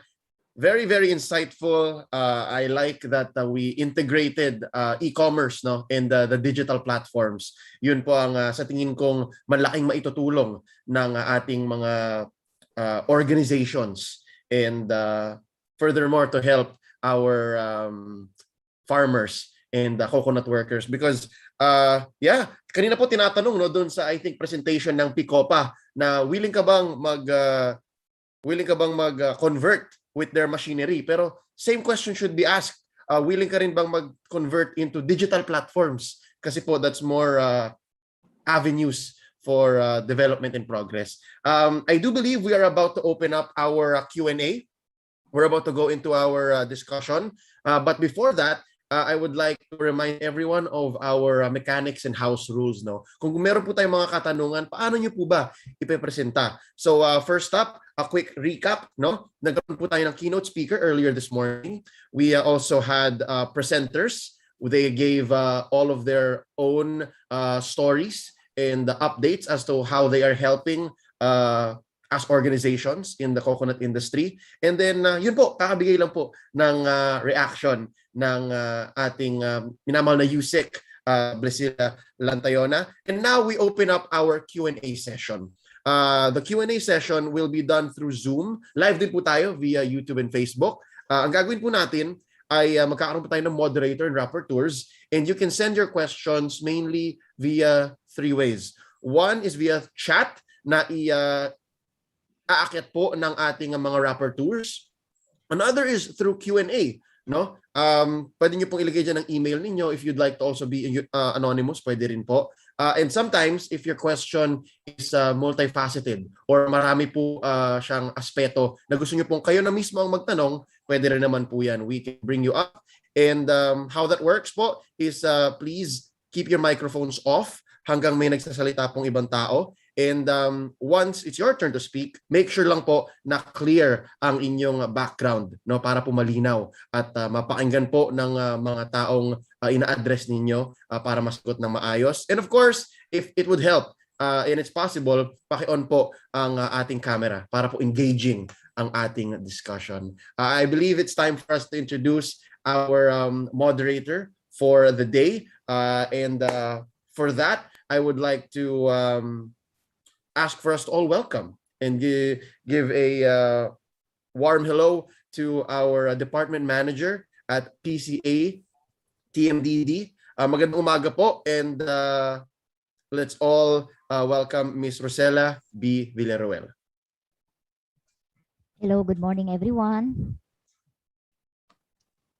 Narito na po tayo ngayon sa ating portion, pinaka-aabangan or question and answer portion. But before that, we would like to hear some insights from our dear administrator, Mr. Madrigal Jr. Magandang umaga po sa ating lahat. Sa lahat, we'd like to thank all our presenters and our speakers para po sa umaga na ito, no? 4th day ng ating webinar series. Una sa lahat, kay Undersecretary Mercy Sombilla ng National Economic Development Authority, who gave us a very insightful message po, no, identifying the challenges in the industry especially. Then nakita po natin yung mga presentations ng ating ng ating mga napiling mga organizations, no. Ito po yung mga those that deal with the same products, organizing themselves to come up with holistic approaches, no, be able to further or strengthen their organization and of course protect yung and move forward all together para sa pag-improve ng kanilang produkto. And isa-isahin po natin yan later, no. Of course, we'd like to thank our very good friend, DTI Undersecretary Bless Lantayona. Ma'am, maraming po salamat. I have been texting her earlier, telling her that this past celebration ng Coco Week has been a success because of the very big help of the Department of Trade and Industry. No, starting off with our virtual trade fair. No, na mas maganda pala ma'am, kasi kung physical, kung sino lang yun nandito. Sa virtual trade fair natin, ang visitors natin came from 35 countries. no, and we yung ating business to business matching, no, na ano tayo ng new markets, no, and new products na na-identify natin na in demand. Also with the help of our trade commissioners and our agriculture attachés, no, na na-imbita rin natin, of course our local buyers, and of course yung investment forum. But ang nakita natin sa message ni Yusek Lantayona earlier was how DTI is consolidating its effort to be able to help the coconut industry, creating the technical working group, no, para nakapokus yung lahat ng mga nakitang mga bureaus ng DTI to really help out the industry. Nakita rin natin yung effort to make yung ease of doing business, no, nakita natin yung ng e-commerce, and of course the exploring the digital platform, sabi nga ni Leo, no, and of course yung effort to really help out our entrepreneurs. Now, dito po sa mga presenters natin, in the past few days, binanggit ko na makita natin na yung 7 thematic recommendations ng ating coconut farmers and industry roadmap are well yung sabi nga well illustrated in the efforts and in the recommendations of the different presenters. And this time around, ako ang nakita ko 4 out of the 7 thematic recommendations, yung of course, strengthening our coconut farmer organizations na naka-highlight, improving the competitiveness of our products in the local and the global market. No? Ito yung effort, bakit kaya tayo nagbubuklod-buklod ay para maging mas competitive yung ating produkto. Sabi nga katulad ng sa BCO, improving yung product standard, process standard, yung pag ginagawa nila na merong yung hazard assessment effort to yung for HACCP-based food safety standard, and of course good manufacturing and good agricultural practices na being encouraged.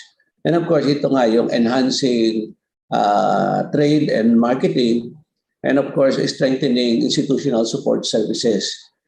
Like the need for government support, the need for industry and private sector support, as well as policy policy support natin.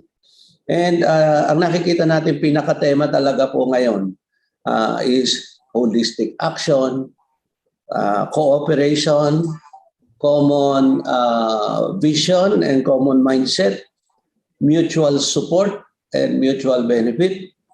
And ang pinakahuli nakita nga, and that all these are critical to our business. No, so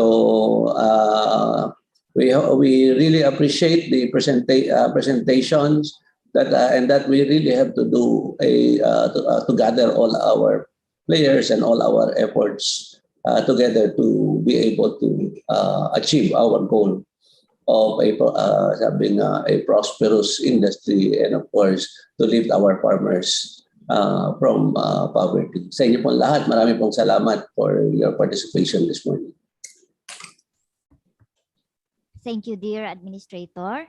So now we can proceed with our question and answer. But before that, may we call on our presenters. First, from the BCOP, si Mr. Marco Reyes and Ms. Agnes Cristobal. And from PACMA, maybe Sir Sid Ang and Mr. Bonifacio Fernandez. And from PICOPA, Mr. Jesse Cheng. And we also have here our reactor, Ma'am Bless Lantayona. Okay, here we go. So we have here one participant who would like to shoot his first question. May I call on Mr. Raul Aguilar?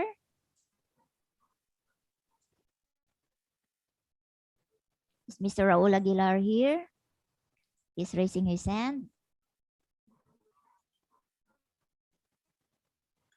Take it away. Wala? Okay. So we have here another person raising his hand, Mr. Nake. Nake Vicente. Hello po, magandang umaga po sa inyong lahat. Good morning, sir. Malinaw ba?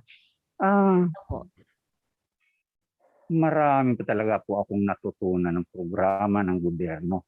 Mula sa una na webinar, pinagdugtong-dugtong ko ito, pinagtagpi ko ito ng kaalaman para i-implementa sa aming sarili.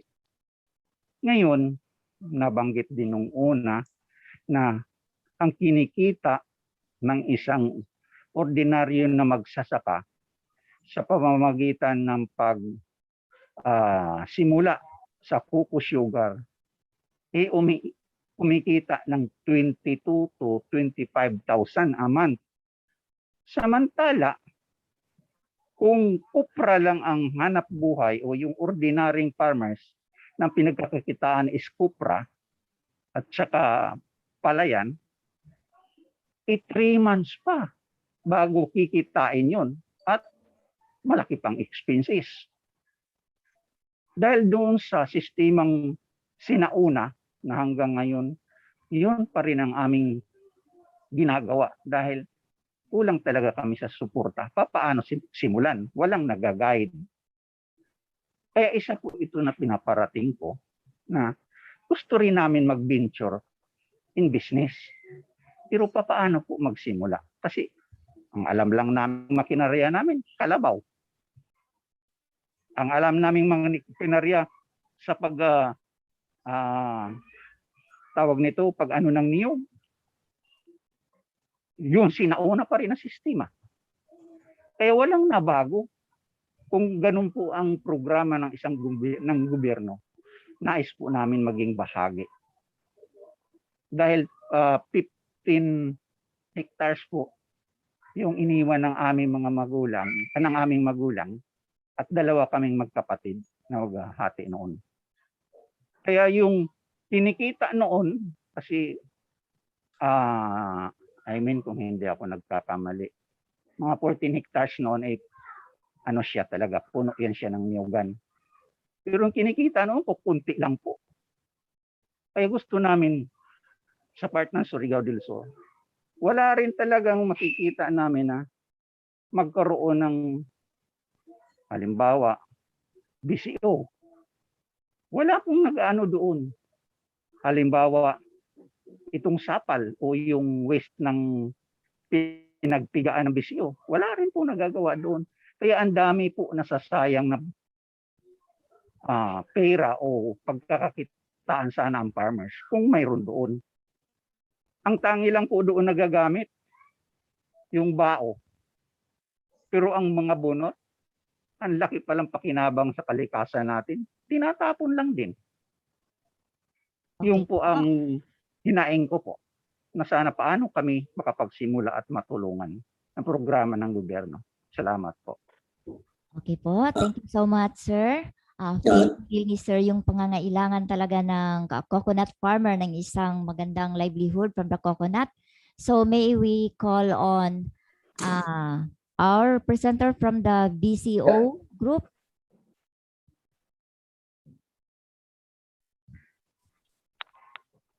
Kamusta? Magandang umaga po sa inyo lahat. Salamat po dun sa naunang katanungan. Po, we fully understand po yung inyong sitwasyon. 15 hectares, 14 hectares, malaki na yun. So, yan namang mga gusto natin, mga kailangan po ng mga magsasaka para tumaas yung kanilang kinikita. Lahat yan ay kaakibat ng ating programa, yung industry roadmap na nabalangkas na. So marami pong aspeto yan eh. At isa lang dyan yung pagnenegosyo. Malaki pa rin yung sa aspeto nung mismong sa inyong sakahan na yung sa farming itself na para lumaki ang kita, katulad ng mga papaano tumaas yung yield, fertilization, replanting, at kung magawa natin na organic certified yung farm natin, tataas din yung presyo ng ating mga nyog, kung makapagbenta tayo ng mga whole nuts, kung mas dumami yung napuproduce sa mga nyog, tataas din yung kita. So yun po yung sa farming side, na marami pang mga paraan para tumaas yung kinikita. Doon sa pagnenegosyo, yun nga, so sa isang banda ay malaki yung kinikita ng iba, although ang coconut sugar naman maliit lang na aspeto ng buong industriya. Pero sa isang banda rin ay kailangan din, andyan din yung posibilidad na madugi kayo, mabankrupt, mawala yung pag nag-collateral ay mawala yung ating mga investment. So bago tayo magpunta dyan, kailangan muna talagang pag-aralan ng gusto. So dyan po pumapasok yung ating Department of Trade and Industry. Marami silang mga lectures, mga training sessions. Pati sa Philippine Coconut Authority ay marami mga manual, papaanong magnegosyo, e-commerce.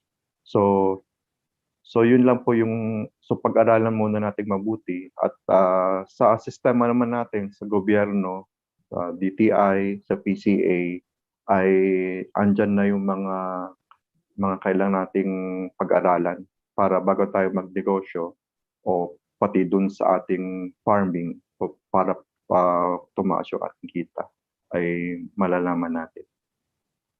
Yan lang po. Thank you so much, Sir Marco. And our administrator would like to have some advice. Kay Mr. Nangke, no, I understand, kasama talaga po si Mr. Nangke has been very active for the past few days, have been participating. No. Alam po natin, kayo po ay taga Surigao. No, kung makita natin yung kahapon na presentation, no, yung pong Amparitas, kay Mr. Barbosa is located diyan po sa Hinatuan, no, and doon po nagko-conduct sila ng training, no, kasi ang una yung binabanggit ni Mr. Reyes, sabi nga kung hindi niyo pa alam, kaya nga inaano natin yung private sector and farmer partnership. Sila po nagko-conduct ng training, pwede rin silang bumibili ng inyong mga kalakal. Pero yun nga, ang isa ay madagdagan ng magkaroon ng tamang kaalaman kung paano ang gagawin. Pangalawa is organizing, no? Kasi sabi nga, although malaki nga yung inyong sinasaka, no?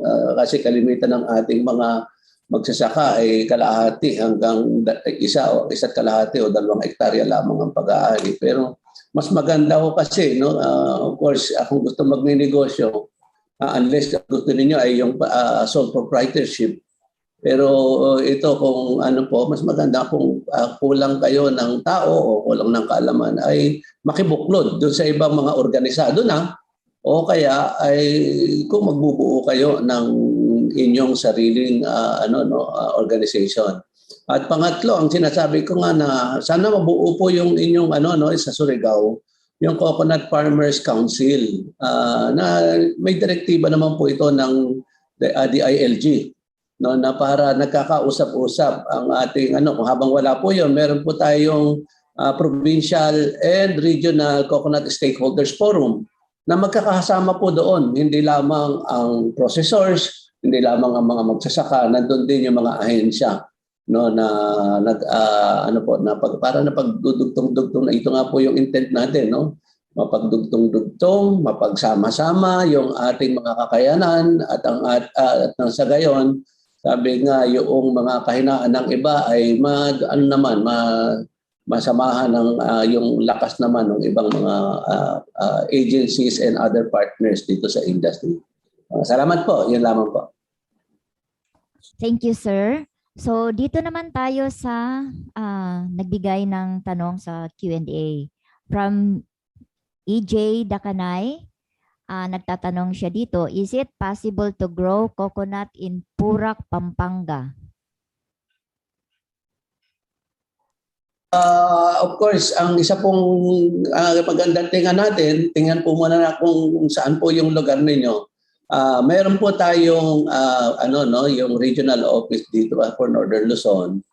You can get in touch with our regional office. Actually, kung pwede kayo mag-chat ngayon, our regional director is nandito po, kung may bigay ninyo ang inyong contact person.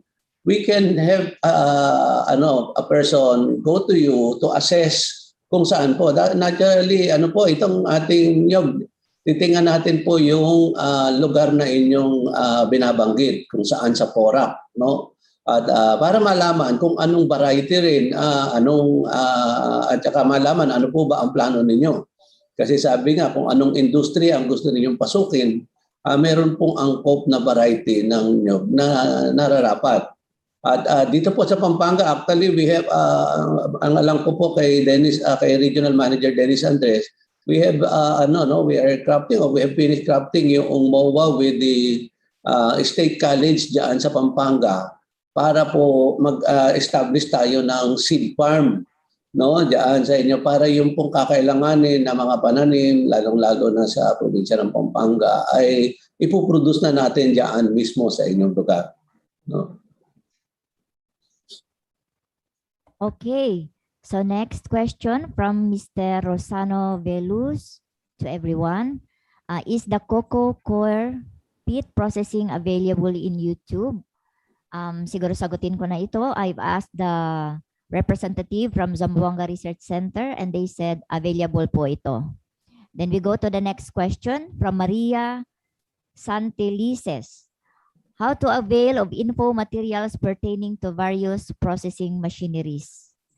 Siguro po lumapit kayo sa ating tanggapan ng Philippine Coconut Authority, NERESTU, or sumulat po kayo sa Philippine Coconut Authority through our website.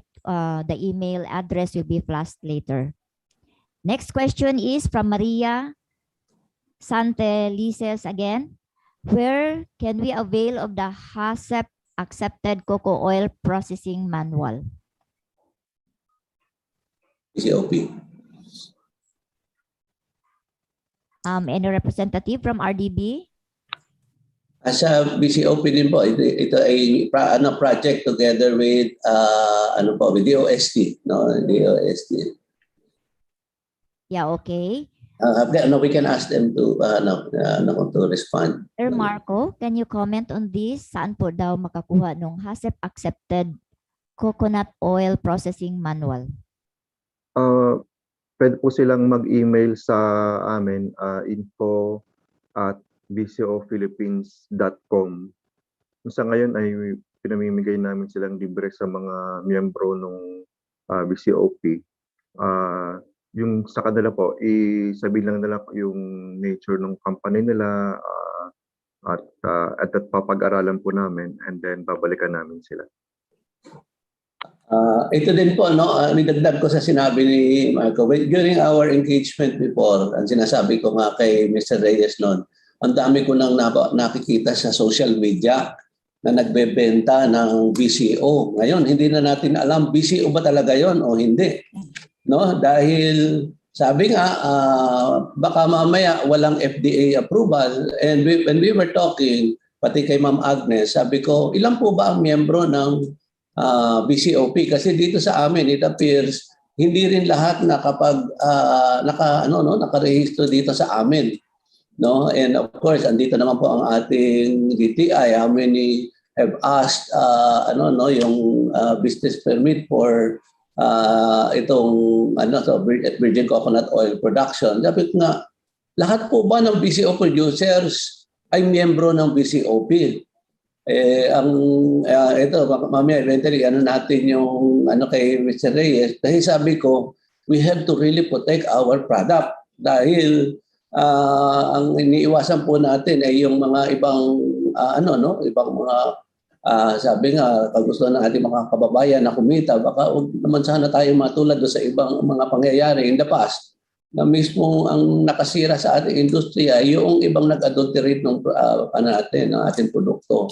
Kung kaya't we really appreciate the effort of BCOP, nagko-conduct po sila, para sa inyong kaalaman, nagko-conduct sila ng training No, nakadalawang batch na tayo, no, 2 batches ng training ng good manufacturing practice at dito inaano rin natin yung may ipinush din ng BCOP together with Dr. Dairit yung pagbabago ng national standards ng BCO kasi yung unang standard natin medyo hindi pa rin ganoon kaklaro. No, kailangan ma-identify. Ang sabi nga, anong tinatanong ko kay Dr. Dairit, ano ba sila ang mga critical elements ng PNS o ng Philippine National Standard? Sabi niya 2. Kasi yung quality, pwedeng magbago-bago yun. Ano? Sabi niya, pero yung una is yung identity of the product. How do you really make sure that your product is pure BCO, wala siyang halo? No? So dito makikita mismo yung chemical chemical components niya at yung so yun yung identity ang sabi niya. Ang pangalawang element ng PNS ay yung sabi nga yung masiguro na wala siyang contaminants. No, yung safety. So yung una is identity at ang second is safety. Siguraduhin na wala siyang heavy metals, wala siyang mga toxic chemical na nakapaloob na maaring makasira sa ating produkto. So, yun po no, effort ng ng private sector at together with our government agencies, with FDA and of course with our agency. We are working together to really be able to come up with better PNS standard para maprotektahan natin yung ating produkto. Plus other efforts nga na ginagawa ng BCOP. And I have been asking the other kung alam po ninyo, we have 42 at the moment, no? Kay andito si Ma'am Bless. We are exporting at the minimum 42 coconut-based products sa ngayon. Pero marami pang lumalabas. Ano po, sabi nga yung product development natin patuloy. Kaya po mas complicated ang roadmap ng coconut. Kasi yung rice, pagkatapos mong gilingin, bigas na siya. No, ibebenta mo na. Ang coconut, napakarami. And sana lahat po ng produkto, may organisasyon. Lahat ng produkto, may roadmap. No, na halimbawa, sabi nga natin sa BCO, ano ba ang nakikita ng BCO na how far can you go as far as the health market is concerned? Yung lambanog, sabi ko nga, mananatili ba tayong 4 months drink? O dahil samantalang meron ng ibang mga lambanog na sabi nga ang presyo, kasing presyo ng mamahaling alak. Sana maging heritage drink na ito. No, na katulad sa Japan, sabi nga ang mahal bumili noong kanilang sake, hindi ka nga pwedeng bumili ng more than 1 bottle. No? Tapos sa Korea, sabi nga yung promotion ng Korea, lahat ng Korean novela, pinopromote yung soju. Eh bakit dito sa atin, pag nag-toast tayo during ceremonies, red wine, bakit hindi lambanog? No? Plus other products natin. No? Sabi nga, katulad ng coconut oil, titingnan natin, of course, with the help of TTI and other agencies, how do we protect our product from the influx of yung palm oil, no? Na sabi mas kaya sabi nga tinatanong ako, ang common kalaban ng hindi natin po kalaban ang coconut oil na local. Ang palm oil na local. Ang kalaban po natin is yung palm oil na imported na pumapasok dito na mas mura pa. No, doon po na even our local palm oil cannot compete with the price nung pumapasok dahil yung pala merong parang may misdeclaration, nilalagay animal feed pero yung pala gagamitin for processing. So ito po inaayos natin yung ibang mga players natin o ibang mga stakeholders to really be able to protect our product. No? So, ito po sana, we can give probably, kaya sa ating moderator, we can give Mr. Jesse Cheng, and of course, Ma'am Agnes, or to give us some other inputs. Baka may gusto silang sabihin. No, aside from, of course, habang yung mga questions pa na pinabasa natin. Yeah, thank you, sir. So, andito si Ma'am Agnes. Do you have additional inputs, ma'am? Regarding... Yes, good morning, Sir Administrator Madrigal. Thank you for hosting this for us.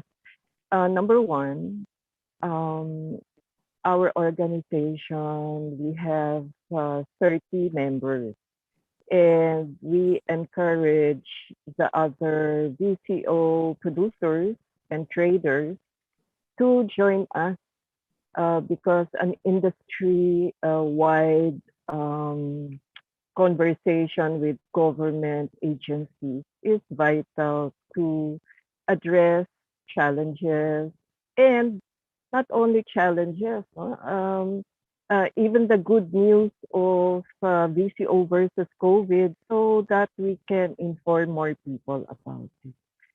However, as you mentioned, and as your marketing department has informed us, that there are many traders or vendors, especially online, of unregistered brands and producers. And together, let us work on this together with PCA, DOST, FDA.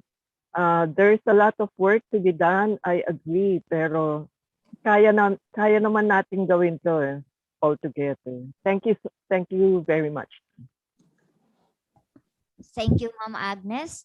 Now, tatanungin din natin si Sir Jess from Picopa. But before that, Sir Jess, babasahin ko itong isang tanong na naka-address din sa'yo from Cresilito Martin Salvador.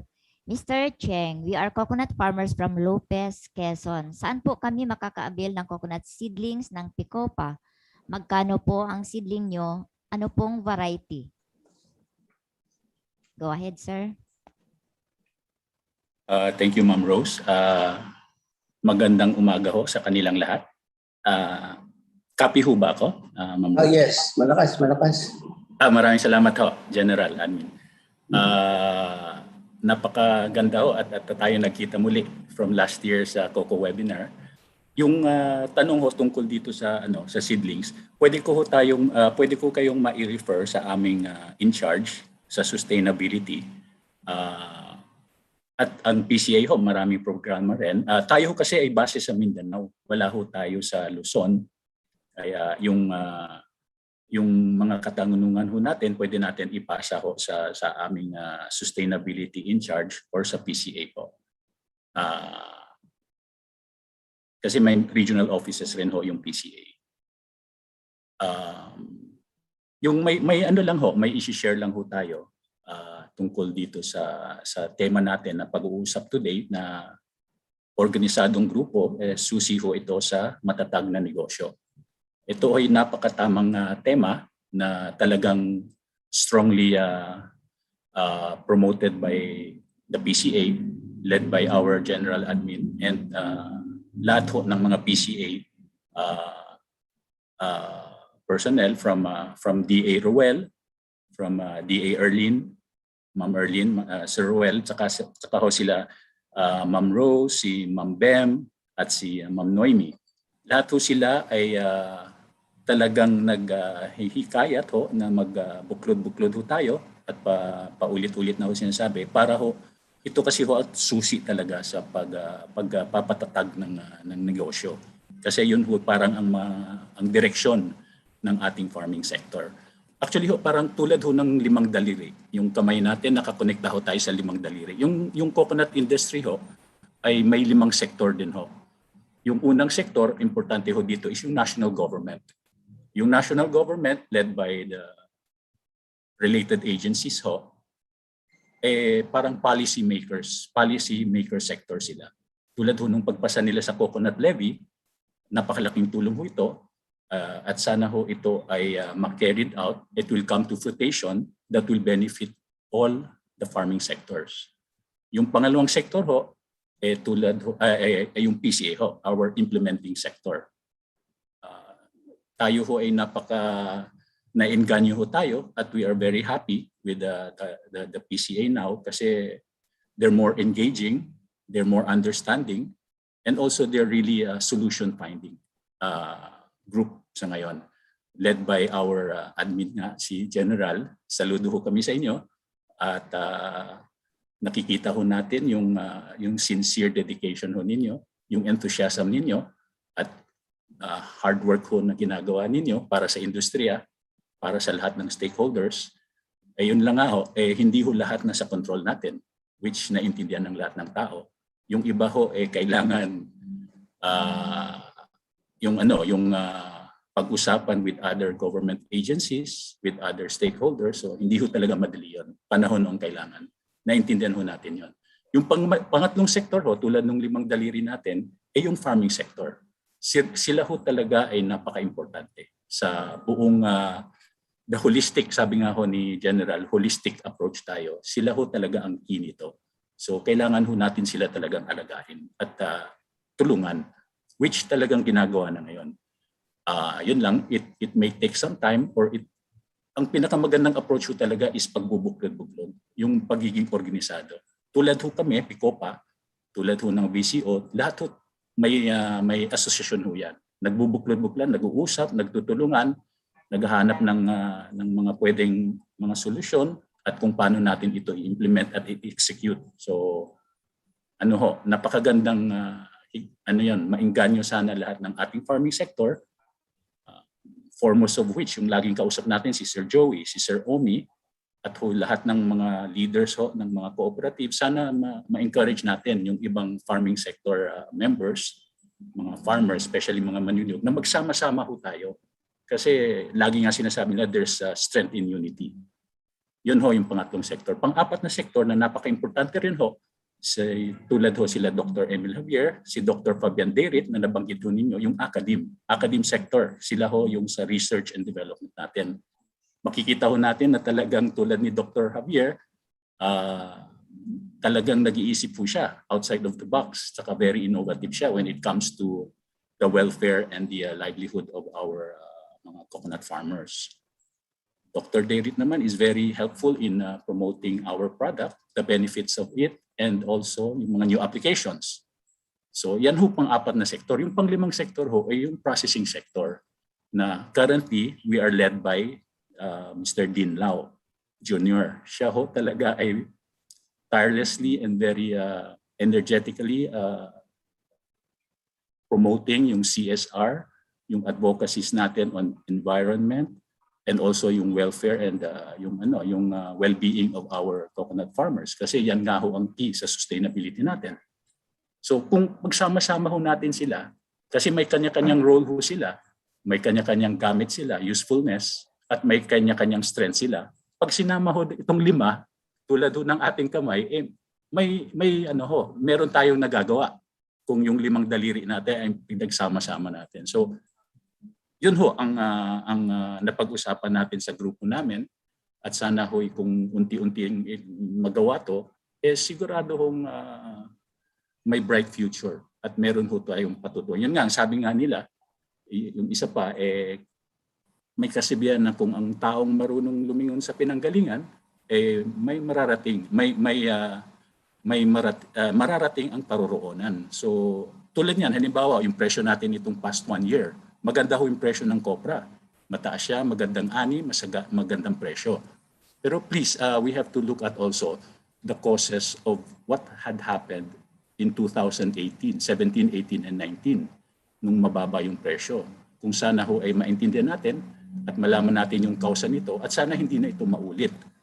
Kasi may risk ho na pwedeng mangyari yan next year or the succeeding years. So kung sana ma-address ho natin ito, malaking tulong ho ito sa ating mga manninyog. Ayun lang po, Ma'am Rose. Maraming salamat muli sa invitasyon at sa opportunity na mag-share. Okay, salamat. Jess. Tama po yan. No man is an island. Kailangan po magtulungan. And Tatak Pilipino po yung bayanihan system. Magdagdag lang ako, Rose, no? Yung tanong kasi kanina tungkol sa sa pananim, no? Sabi ko nga, ito we are sa PCA hindi po kami nagbebenta ng pananim. Ito po ay binibigay natin, pero tinitingnan nga natin kung pinapa-assess natin kung saan itatanim, para mabigyan ng tamang But meron ding ibang mga katulad nung isang may mga ibang kumpanya na nag-ano sa amin na pwede ba kami rin bibili sa inyo ng ng pananim. Sabi ko hindi ko namin binebenta binibigay namin. What we can do is for the company to partner with coconut farmer organizations. Yung coconut farmer organization po ang aming tutulungan na pwede na sila naman ang mag-provide sa inyo ng magiging kita o magiging produkto nitong mga farmers organizations na ito. Para nang sa gayon, pareho nating natulungan yung ating mga magsasaka. So isa pang siguro doon sa nagtanong na sa Lopez Quezon, please get in touch with our yung kung maibigay niyo yung numero diyan, patawagan namin kayo sa aming provincial at regional managers upang kayo ay matulungan sa inyong pangangailangan. Salamat po. Yeah, thank you, sir. So let us now proceed with PACMA. Before that, sir, I will read the question for you. We are coconut farmers from Lopez, Quezon. Saan po ba located ang cocoa charcoal buying station nyo? Magkano po ang buying price? Ano po ang antas at kalidad ng cocoa charcoal na kailangan ninyo? Okay, good morning po sa lahat, lalo na kay Administrator Madrigal. And thank you, Ma'am Rose. So we are PACMA. Most of the activated carbon manufacturers in the Philippines are located po dito sa Mindanao. Nasa Davao po halos lahat kami. And then meron po tayong mga activated carbon manufacturer din po sa Luzon. Nandyan po yung member natin na kasama natin, si Mapicon. They are based in Laguna. So pwede nyo po silang hanapin, si Mapicon. Ang price po ng charcoal is, mabilis po gumalaw yung pricing ng charcoal. Kasi po dictated po siya rin ng world market. And as alam po natin sa mga nakaraang mga araw, alam natin na ibang countries po yun nagdidikta masyado ng price ng charcoal. Especially po ang activated carbon is 98 to 99% po yung market niya is export. So nandyan po yung mga kalaban natin, especially like India. May demand din naman domestically, pero talagang nasa export po yung majority ng market natin. So tutuloy-tuloy ko na po ito. So PACMA is composed of 9-member organization. Maliit lang po kami kasi maliit po, konti lang naman talaga ang gumagawa ng activated carbon. We are the lesser known industry po sa coconut industry. However, yung product po natin is very important po sa iba't ibang mga manufacturing agencies. I mean manufacturing products. Like we also play a role in decolorization of oil, hindi lang sa coconut oil but different kinds of oil, and water treatment, air purification. Lalo na ngayon sa COVID, a lot of hospitals are improving their air treatment system. So may mga application po tayo dyan. So very important po ang role ng charcoal na raw material for activated carbon. So we hope in PACMA that the farmers really convert their shells into charcoal. Alam po natin na medyo mahirap lang po ang tulad nung nagtanong, malayo po kasi yung ibang area. The problem with charcoal is transport. Yung transport talaga, logistics yung issues namin. From the raw material and also for the export. Ngayon, we are working with together with PCA and VTI and many agencies, many government agencies in helping the activated carbon industry. Nandyan po si Ma'am Rose, tumutulong talaga sa amin sa paggawa ng solution kasi we have issues po. PACMA has issues with the shipment because of misdeclaration po of our product. So yung charcoal, may mga charcoal exports kasi that are being declared as activated carbon. Yung charcoal kasi umaapoy. Pero yung activated carbon, it's very safe to transport. However, that issue is really very clearly felt by our industry. It's because many people or many shipping industries do not understand what's the difference between charcoal and activated carbon. Sa tingin nila kasi pareho lang itim. So akala nila pa kasi itim, charcoal and activated carbon is the same, but they are different. The process of activation removes the volatiles that can cause a spontaneous combustion. So magkakaiba na po sila in their properties. So yun lang po, and I wish also that other activated carbon manufacturing companies in the Philippines join the PACMA. Said by Sir Jesse that in strength po there is and in union there is strength, no? Pagka magkasama-sama po ang lahat, talagang may power po tayong lahat, and then talagang magbibigay po ng makikinig po ang iba't ibang ahensya at iba-ibang industry kung magkakasama tayong lahat. Thank you po, Ma'am Rose. Thank you, Admin. Magtanong ako kay sa PACMA, no? Sabi ko, sa ngayon, ang activated carbon, even with only 9 members and mostly in Mindanao, ay halos pumapasok sa top 10 export natin, no? Hindi lang siya nandun yata. Ang alam ko ay yung sa kasi alam ko nasa top 3 of the top 10 are crude coconut oil, of course, sa ating refined coconut oil, desiccated coconut, kasama na rin siguro yung copra cake, no? Pero yung activated carbon nandun din sumusunod, no? Ang nawala sa top 10 yung ating choir, no? Yung sa bunot. Pero with yung dahil siyam yung miyembro, mostly in Mindanao, pero just the same na almost pumapasok tayo sa top 10 agricultural export. Ano kaya ang magandang gawin to be able to encourage, especially Luzon and Visayas, para lalo nating mapalakas ito, lalo nating to encourage, aside from, of course, nandito ang MAPICON, but of course, there is always room for, yung idagdagan yung dahil sa ngayon nakikita natin even the export na briefing noong China noong kami nagkaroon ng ng business to business matching sa briefing ng ating attaché doon, agriculture attaché, trade commissioner sa China. Meron kang they have been ng charcoal mismo ang ine-export instead of activated carbon. So palagay mo, ano kaya ang maganda nating gawin, no, to further encourage yung ma-strengthen itong ating activated carbon industry? Yes, sir, Admin. Alam po natin na nasa Mindanao po yung majority nga. In Luzon po kasi, the issue is a lot of industries are using the shell for fuel.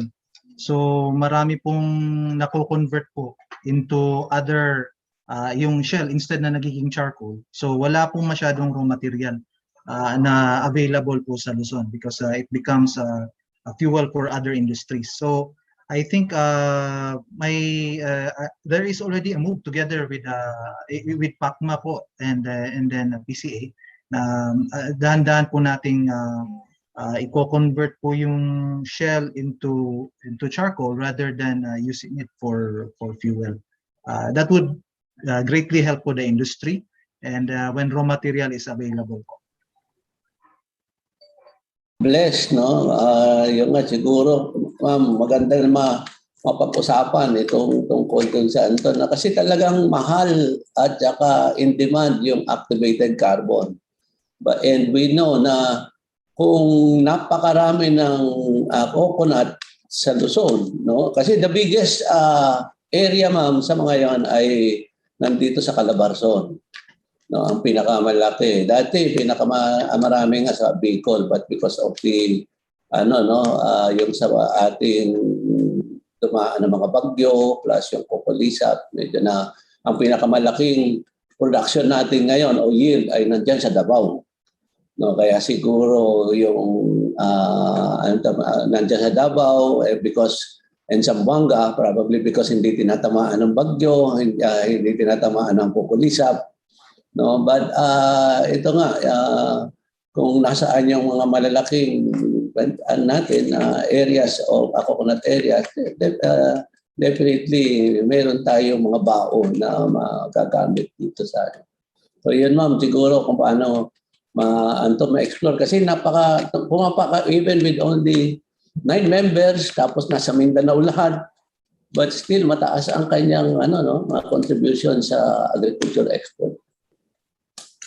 Yeah, I think the move of the industry, even if there are just 9 members, no, the move of the industry to really campaign in terms of information, we really need to support this one. No, we really need to support this one because when I saw nga the video, ang sinabi nga doon ng chairman is wag niyong sunugin, no, ang inyong mga, di ba, yun, we need your raw materials. And I was really touched, no, and especially now that ang reason pala is baka hindi nila alam at hindi nila na-appreciate. So I think there is now a room for us to really do some kind of an information dissemination and directing them towards why is it important.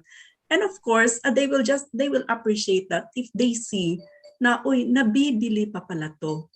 Nabibili ito and at a price that really can increase my income. So there is that gap na kailangan siguro nating kailangan nating i-fill in yung gap na yon. Kasi as far as our market destination, I think alam naman siguro yan ng industry kasi kayong nagkikipag-deal dito. The biggest talaga is Japan and then followed by the USA and then the rest meron din tayong napakalaking potential talaga. But when it comes to nasa bottom, no, tayo because we lack the volume. We lack the volume. So admin, siguro that is something that we really can help the industry campaign, and we should have the figures, no? Ano ba ang diferensya kung sunugin ko lang to or whatever versus the additional income that we will be getting. Yes, ma'am. Sana nga po ito pagtulungan natin. Siguro maayos yung sabi nga road mapping, no? Kailangan talaga yung ano ba nakikita natin way ahead ng ating activated carbon industry at ano ba yung nakikita nating capacity, no, na dapat nating mapagtulungan para nang sa gayon meron tayong kasi kami, ma'am, sa military kasi now we identify yung target tapos paghati-hatian natin paano natin pupunuan at masiguro natin na we will all contribute to the accomplishment of that target. So siguro ganun, no, kung we will be able to identify yung pinaka pa natin, no, what else, how else can we move forward, makita natin yon, then pagtutulong-tulungan. So siguro, ma'am, katulad ng ginagawa natin sa ibang industriya, pagtulungan yung road mapping nitong ating ibang activated carbon, industries.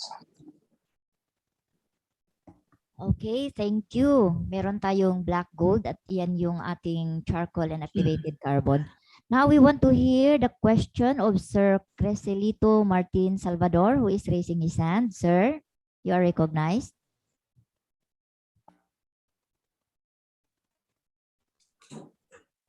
Magandang umaga po sa inyong lahat. Maraming salamat po sa pagkakataon na makasali po kami, mga coconut farmers, sa Coco Kwentuhan po ninyo.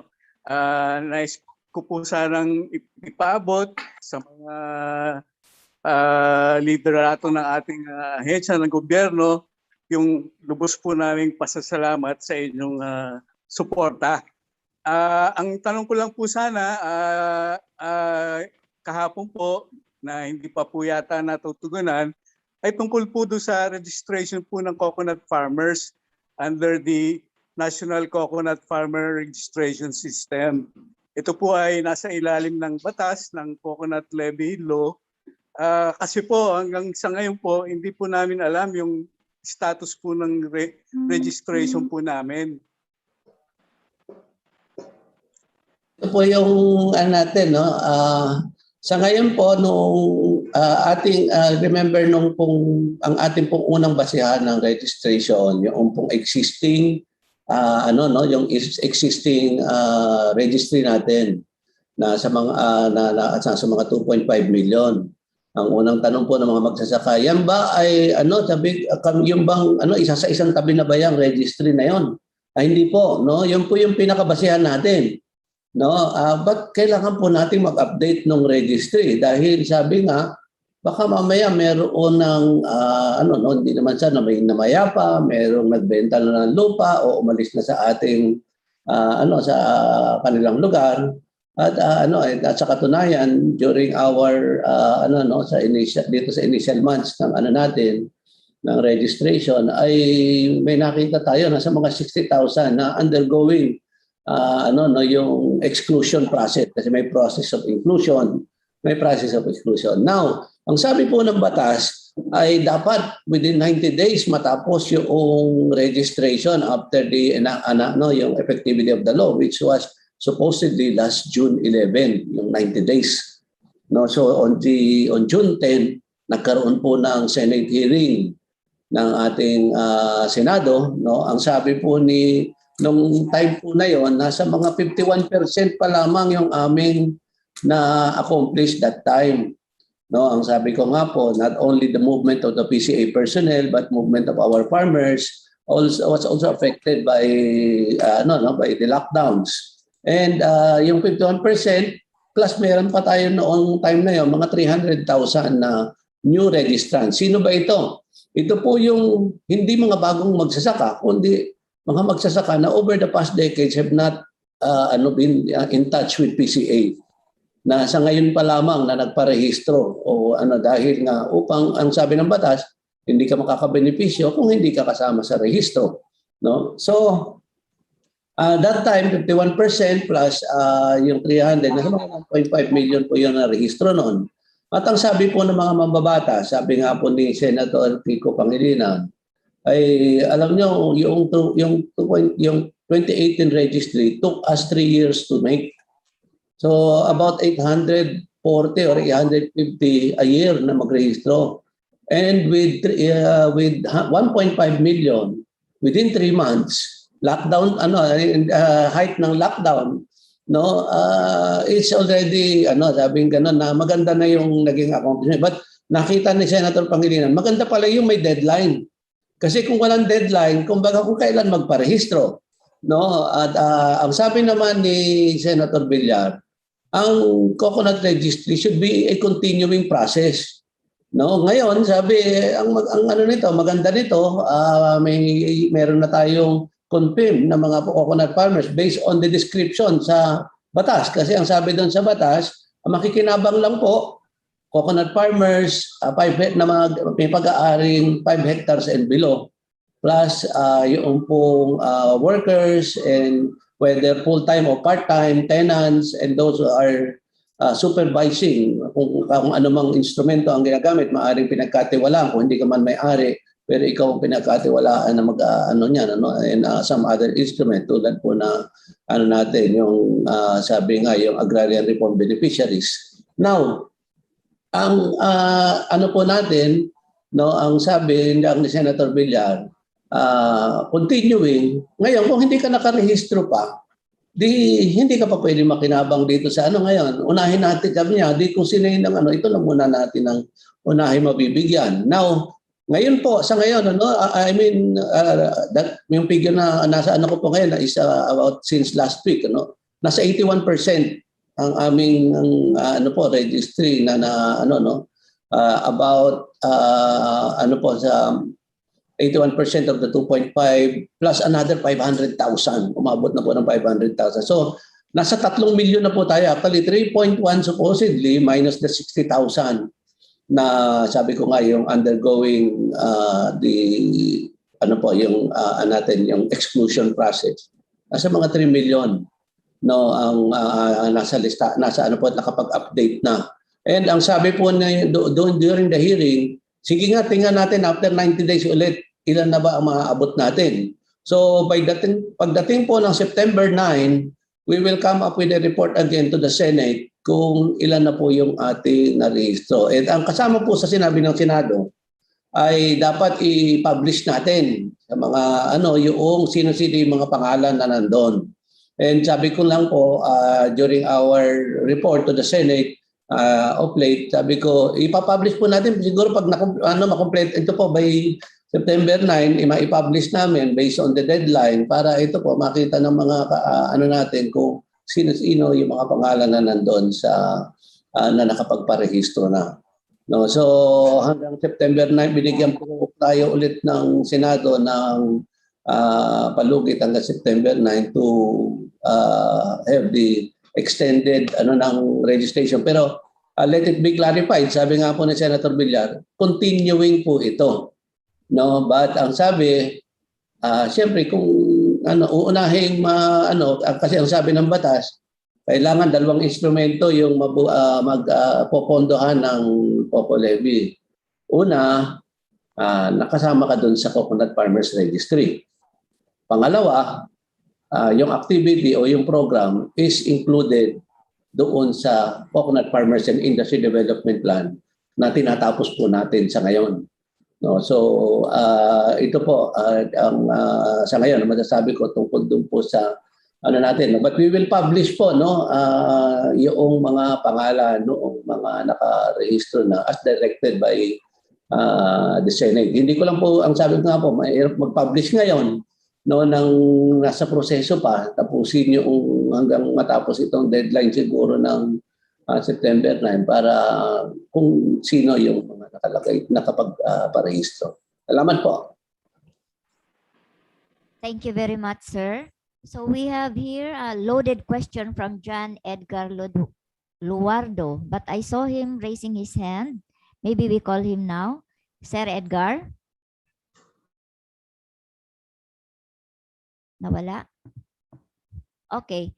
Nawala siya. Basahin ko na lang yung kanyang very loaded question. We, the coconut farmers, does not want to be just sellers of our coconuts. We want to be investors too towards the rural industrialization of the coconut industry. Can the farmer use his coconut as its collateral so he can invest in the coconut processing and have part ownership in the processing? Pwede ba itong sagutin ni BCOP? Siguro kung may but kahapon po actually itinanong ito No, itinanong ito din sa kahapon. But of course, sabi nga depende sa una sa willingness ng ibang mga natin. But there have been some some magagandang practices na naging ng ibang mga industry players katulad kahapon ang isang binigay ni Mr. nung kung sa ating yung Amparitas. Ang sabi niya instead of maging collateral po as o kaya maging shareholder ang sabi niya binibili nila ng mas mataas doon sa parang base na rin sa kanilang estimate para mas magandang ng magsasaka na kung paano niya in-explain kahapon yon. But ito nga we are yung titingnan natin together with our business partners has been aired kahapon din yung sa partnership but ang common ground kahapon ang sabi is una, the relationship should be hindi dapat transactional, beyond transactional relationship. At ang sabi nga, ito po yung inano niya na beyond corporate social responsibility.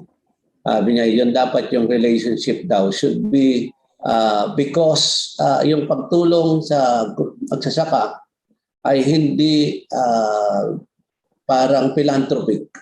Hindi tinutulungan dahil lamang parang sabihin as a social responsibility program, but rather because it is important, it is an essential part of business. Kasi binanggit nga, halimbawa, example na sinabi kahapon, na yung katulad ko, ako bumibili ako sa Starbucks eh. Pero pag parang may inaldan na pagkabubili ka nito, medyo mas mahal, pero sinasabi may tinutulungan siyang a certain community na na some consumers are willing to buy because may tinutulungan na alam nila a certain part of the money goes to that community para tulungan. Pangalawa, sabi ko nga ngayon, the world market is now looking at the traceability of good agricultural practices and how it benefits the farmers. So, yung mga mamimili natin sa pandaigdigang merkado will be prioritizing itong mga mga business companies that have good agricultural as well as good management practices na nakikitang tinutulungan yung mga magsasaka and therefore sa kanila rin parang may value adding doon sa mga buyers na pag ito ang kanilang kinuha, alam nila na tumutulong for particular community. Siguro ganun yung isa ring tingnan natin. Aside from gamiting collateral, sabi ko nga, this is mutual support, mutual benefit, at ang kahapon nga, ang magandang na ko kahapon is because it is essential and a necessary component of good business. Yan lamang po, unless may gustong idagdag si Mr. Jessica. I'll add on to that. Okay. Yung tama po yung sinabi ni General Madrigal. Yung sa amin sa BCOP, I think we are the one talaga with the best help and support na binibigay namin sa mga coconut farmers. So, yung pong mga malalaki nating mga facility katulad ng mga Franklin Baker, Franklin Baker, meron silang sistema na sila ay nakabili sa mas mataas na presyo doon sa mga whole nut. So pinapag-aralan nila kasi yung sistema na may mga trader at meron pa rin yung sa logistic issues. So tumutulong sila para ma-address yan para at the end of the day ay mas mataas ngayon yung income ng mga farmer nila ng whole nut. Yun namang si Century Pacific na magtatanim sila ng 1 million na coconut seedlings sa area nila. Tsaka ang dami nilang mga projects sa mga corporate social responsibility nila. Sa Peter Paul, yung mga organic certified ng mga farms, mas tataas yung kanilang kinikita. At yung nabanggit ni General Madrigal, yung meron ngayong isang malaking movement in the world market, yung fair trade certification na pag bumili ang isang tao ng BCO sa ibang bansa, sa Germany, talagang automatic yung may pera na doon sa pinagbentahan pupunta doon sa farmer trade or sa mga farmers mismo. Nakita ko yung mga tinutulungan, for example, ni Peter Paul sa Quezon na talaga masasaya sila kasi yung lumalaki na yung pondo nila nagamit nila sa mga education, sa mga loans, pagbili ng mga equipment. So maraming mga very positive, very hopeful, heartwarming na nangyayari sa world market dahil they would like to support farmers, yung mga sustainability, at second, yung mismo mga companies na talagang seryoso yung kanilang mga pagtulong dun sa mga farmers. Thank you. Thank you, Sir Marco. Time check, it's 11:50. So we have here several comments. So we appreciate the comments, but we still have to answer one more question from Sir Benigno Pecson. Actually, tatlong series of questions ito addressed to, I think, Sir Jesse Cheng from the PICOPA and also from BCO. So I will read the 3 questions and then sunod-sunod na lang kayong mag-answer. Number 1 question, what is the rank in terms of volume, historical trend in utilization, and potential growth of coconut oil in the world market? Second question, is coconut oil a dominant player in the edible vegetable market, or is it has been which cannot influence worldwide consumer demand? In other words, is the Philippines betting on a sunset industry insofar as the edible coconut oil industry is concerned? The answer influences Plan Bs for alternative uses of coconut. And then I will read number 3. This is for VCOP. How robust is the evidence that BCO influences death rates in COVID-19 cases? While BCO has been shown to positively influence mild cases of COVID-19 infection, is it possible to correlate this positive effect to a decrease in the percentage of deaths? Sir? Ako nang First, si Jessie. Jesse Cheng. Yeah. Go ahead, Marco. Ayan, si Jessie ko na muna doon sa phone ng ano. Yeah, first 2 questions, Sir Jess. Bali, thank you. Thank you for the question. Yung nabanggit ho na kung nasa sunset industry o yung coconut, hindi ho tayo, I think we have a different view with due respect to yung nagbigay ng tanong. Siguro ho nandun tayo sa ngayon sa tunnel. Nasa tunnel tayo. Pero with the current mantra na we second what General had mentioned and also what was mentioned yesterday, kung ang mantra ho ng PCA ay going beyond transactional relationship, sa palagay ko yung liwanag at the end of the tunnel nakikita natin. Kung paano na lang ho yung implementation nito at execution nito at yung consistency na yun ang hinihiling natin ngayon sa ating mga ahensya ng gobyerno na meron ho sana na yung stable, yung committed and yung innovative na approach sa industriya natin. When it comes to coconut oil ho, in the export market, we are actually number 2 or number 3 producer. Depende ho sa taon na pinag-uusapan. Pero we are the number 1 exporter ng coconut oil. Kasi Indonesia ho ay number 1 in terms of production, pero malaking parte ho ng production nila ay ginagamit domestically. Sa atin ho, alam na natin yung sitwasyon na pag-usapan na in previous days. So isa rin ho yun sa mga issues na kung ma-address natin, malaking tulong ho yan sa industriya, lalo na sa farming sector, sa sustainability ng presyo. Patungkol naman ho doon sa nabanggit natin na yun nga, yung farming sector nainganyo sila na pumasok sa entrepreneurship. Magandang konsepto ho yun. Pero meron ho tayong pwedeng siguro mapulutan ng mga aral doon sa CIIF. Kasi ito ho ay talagang government and farming sector collaboration nung pagtatakbo ng CIIF. Yung mga planta ho na tinayo meron ho sa Mindanao, meron sa Luzon. So kung mapag-aralan ho kung paano maayos itong maipatakbo, siguro this can become a starting point that our farming sector can look up to, especially with the Coco Levy. Kasi part of itong law na pinasa na nagpapasalamat ang industriya natin sa national government kasi talagang nakatuon na sila sa farming sector, which is talaga yun ang umpisa doon tayo mag-uumpisa. So may yung konsepto yung pwedeng tumakbo yun, pwedeng mangyari. Pero siguro may mapupulot tayong mga aral from yung past experience natin at baka maayos yung pagtatakbo in the future. Yun lang ho. Salamat. Sir Marco? May comment ako, is the Philippines betting on a sunset industry? I'll rephrase that question.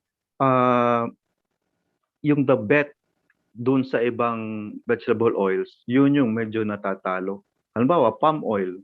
ang palm oil sa Europe ay nag-start ng mag-ban, lalo na sa paggamit sa biodiesel o pati sa food. So there's a big shift in not using anymore palm oil dahil sa climate change, yung sa deforestation issues. Ang soya oil naman, it's a polyunsaturated fat na napakadaming evidence that it is harmful to our health dahil sa masyado madaming omega-6, masyado madaming inflammation. At yung sa coconut oil ay, if you look at the data, mga nangyayari ngayon, ay talagang the future will be towards coconut oil dahil itong mga viral pandemics, yung mga taon na madaming problema sa dementia, mga health issues. Yung climate change, for example, na yung tubig ay kumukonti na ang tubig, but at the same time you have coconut water which that does not use irrigation, mostly rainwater lang, but it gives you the precious isotonic water rich in potassium, magnesium, and nutrients. Meron kang coconut oil para sa dementia, para sa antiviral properties, MCTs, para sa mga ketones. You have coconut flour which doesn't have sugar, so perfect for those ang gustong ayusin yung kanilang health. So the bet really is on coconut oil. Kaya sa halip na magtanim tayo ng palm oil, talaga we need to replant more coconut kasi lalo na po yung climate change na medyo mas tataas pa ngayon ang demand sa mga coconut products. And then I'll go to the next question. How robust is the evidence ng BCO? So I'll stick to what has been studied. So yung una, which is a very strong study, yung in vitro test done in National University of Singapore, which said, so ito talaga mismo yung component of BCO, lauric acid and monolaurin, in the lab, I killed the SARS-CoV-2 virus 60 to 90% at low viral count. So it is a confirmation na yung BCO, the derivatives of BCO is anti-COVID-19. 60 to 90% at low viral count. So ibig sabihin, habang hindi pa madami yung virus at nandyan na yung BCO, ay yun yung kanyang efficacy. Yung next question, yes, so yung second ay na double-blinded controlled trial natin sa Santa Rosa, Laguna, ay so all the patients, the mild cases have also recovered. Ito po ay, so how robust is the evidence? This is the study done by our government itself, by DOST. So we have, so andito yung mga top scientists natin, si Dr. Imelda Agdepa, siya yung nag-head nung, at it is published sa international journal. So, and in that study, talaga, it confirmed what yung sa in vitro natin sa National University of Singapore na ginawa, na talaga yung efficacy sa antiviral effect, anti-COVID-19 effect nung BCO. Last, is it possible to correlate this positive effect to decrease in the percentage of deaths? Meron pa tayong pangatlo na clinical trial, ito dun sa mga severe cases sa ginagawa sa UPPGH. Ito, ongoing pa lang ito. Wala pa tayong results nito. But just the same, wag na nating, ang tingin ko kasi parang kung doon pa tayo mag-VCO, naghihingalo na tayo, yung 50-50 na yung oxygen saturation natin, bumagsak na, doon pa tayo mag-VCO. Personally, I think it's too late. Habang doon pa lang na mild pa lang, doon pa lang mag-supplement na tayo. Kasi meron na tayong talagang scientific evidence that it is antiviral and it also helps our immune system fight against COVID-19. Yun lang. Thank you. Thank you, sir. Ayan. Dagdagan ko lang yung sagot ni Mr. Jesse Cheng kanina, no, yung binanggit niya, sabi nga yung nasa tunnel pa tayo ngayon, no, dahil yung in-explain niya nga na sabi yung Indonesia basically they use yung kanilang yung coconut oil domestically. Yun din ang isang po natin, no, kasi sabi ko nga discussion yata yung kahapon na Sa ngayon, talagang ang effort natin sana na matulungan, maano natin sa ibang ahensya ng gobyerno, and of course our legislator, to be able to convince our yung especially ang National Biofuel member po ako doon, kaya lang I'm together with Mr. Jun Lau. We were exerting the effort to be able to convince yung board to pursue yung na may natin yung increase ng biodiesel blend natin from 2 to 5% at sana man lang, no? Kasi ang ibang bansa po nasa 30% na eh, no? Ngayon ang sabi nga natin, kung ito po ay maipapasa, ito siguro nakita na malaking portion dito. Una, hindi mahihirapan ng ating mga millers na gagastos ka pa ng ng export, ng transport. Yung sinasabi ninyo, yung hindi reliable, yung medyo unstable price in the world market, plus the new restrictions that we have in as regards the pandemic. No, kung dito mismo magkakaroon tayo ng stable demand for coconut oil, definitely this will be a very big boost, no? Kung kaya nga ito yung isang inano natin, no, isang effort natin to create stable domestic demand para yung nito na pagka natin and kaya yung ibang mga nito, no, millers sa ngayon, sabi ko nga, our CME producers are only operating at 30%. Dahil ang requirement pa lang ng CME sa ngayon ay nasa mga 214 or about 200 million liters of CME. Samantalang kung gagawing 5%, ay aabot po tayo ng nasa mga 600 plus to 700 million liters of CME. Ngayon kasi mababa yung road usage because of the lockdowns. Hindi naman masyadong yung ating diesel consumption, hindi during normal times. But kung during normal times, ang project nasa mga 770 million liters ang kailangan na CME. And sa ngayon, ang ating capacity nasa 770. No? Actually, nasa 1,000 na pala, no? 1 billion liters with the approval nitong may nag-apply ulit ng for CME production. Pero kung ang kailangan lang ay 240 million, so basically nasa 25% operation. So nag-a-apply because probably yung ibang may demand din ng CME sa ibang bansa. No? So pwede rin andun. But kung yan ay domestically magagamit natin, meron pang mga ibang gustong put up ng CME production natin kung magkakaroon ng stable domestic demand for CME. So ito po ay isang effort. And with this, kung ito, definitely this is not a sunset industry, no? Na kasi siguro na ko yung kay Dr. Pexon, na sabi, maliit lang kasi yung porsyento ng coconut oil sa world vegetable oil market. Baka daw kaya nadidiktahan yung presyo. But sabi nga, depende kung ano pa yung iba natin, how else do we develop our product, no, para lalong magkaroon tayo ng magandang sa prospect sa merkado.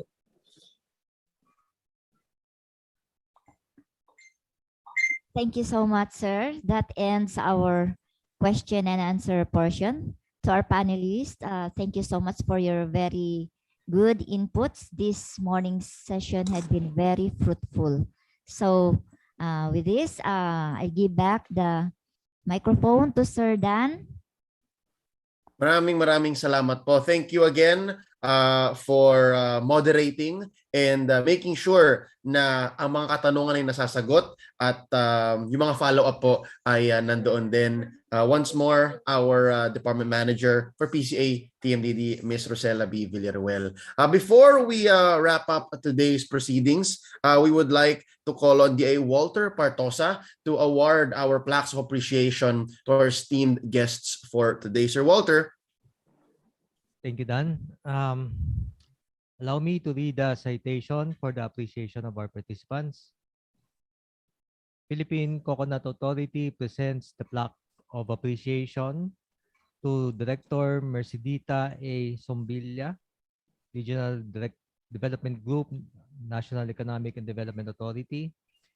In grateful acknowledgement and sincere appreciation for the valuable service rendered as keynote speaker in the Coco Negosyo Webinar sa Coco Kwentuhan, Negosyo ang Pag-usapan, suporta ng industriya at gobyerno sa Maninyog ay asahan.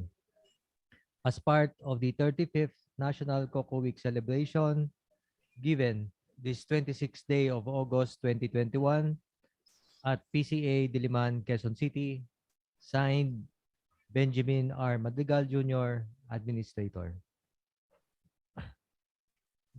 Likewise, we would also like to present the plaques of appreciation to the participating organized coconut industries, Virgin Coconut Oil Producers and Traders Association of the Philippines, as represented by Mr. Marco Reyes, President, and Ms. Agnes Cristobal, Executive Director. To the Philippine Activated Carbon Manufacturers Association Incorporated, or PACMA, as represented by Mr. Bonifacio Fernandez Jr., the Executive Vice President, and the Philippine Coconut Oil Producers Association, as represented by Mr. Jesse Cheng as Chairman.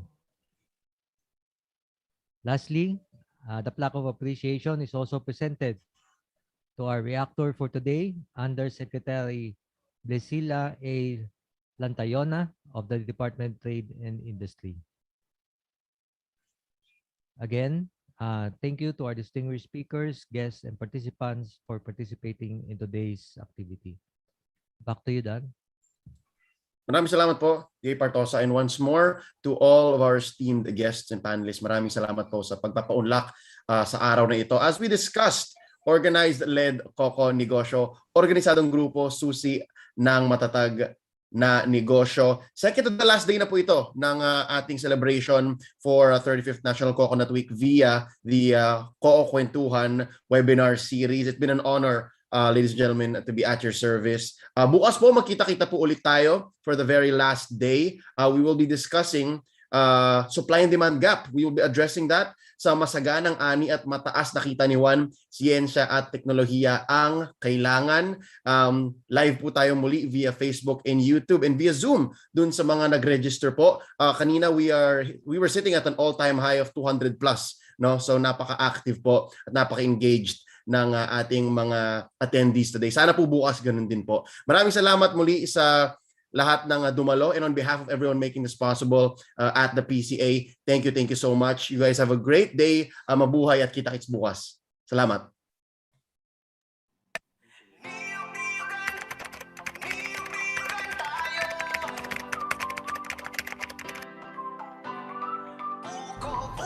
Welcome to the 35th National Coconut Week.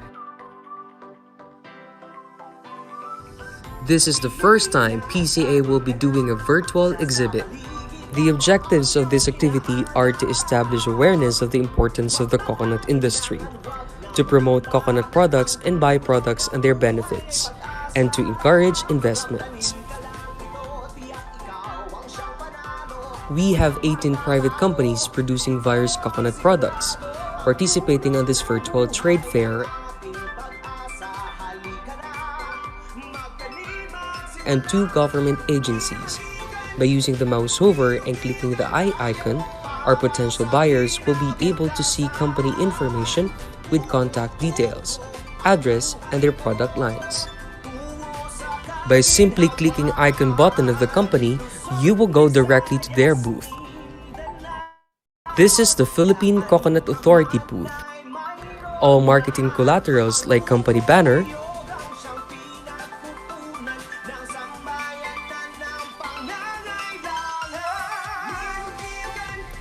AVP,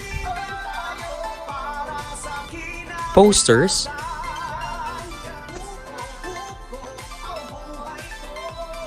and brochures. Contact information can also be found in the booth and the chat box for inquiries.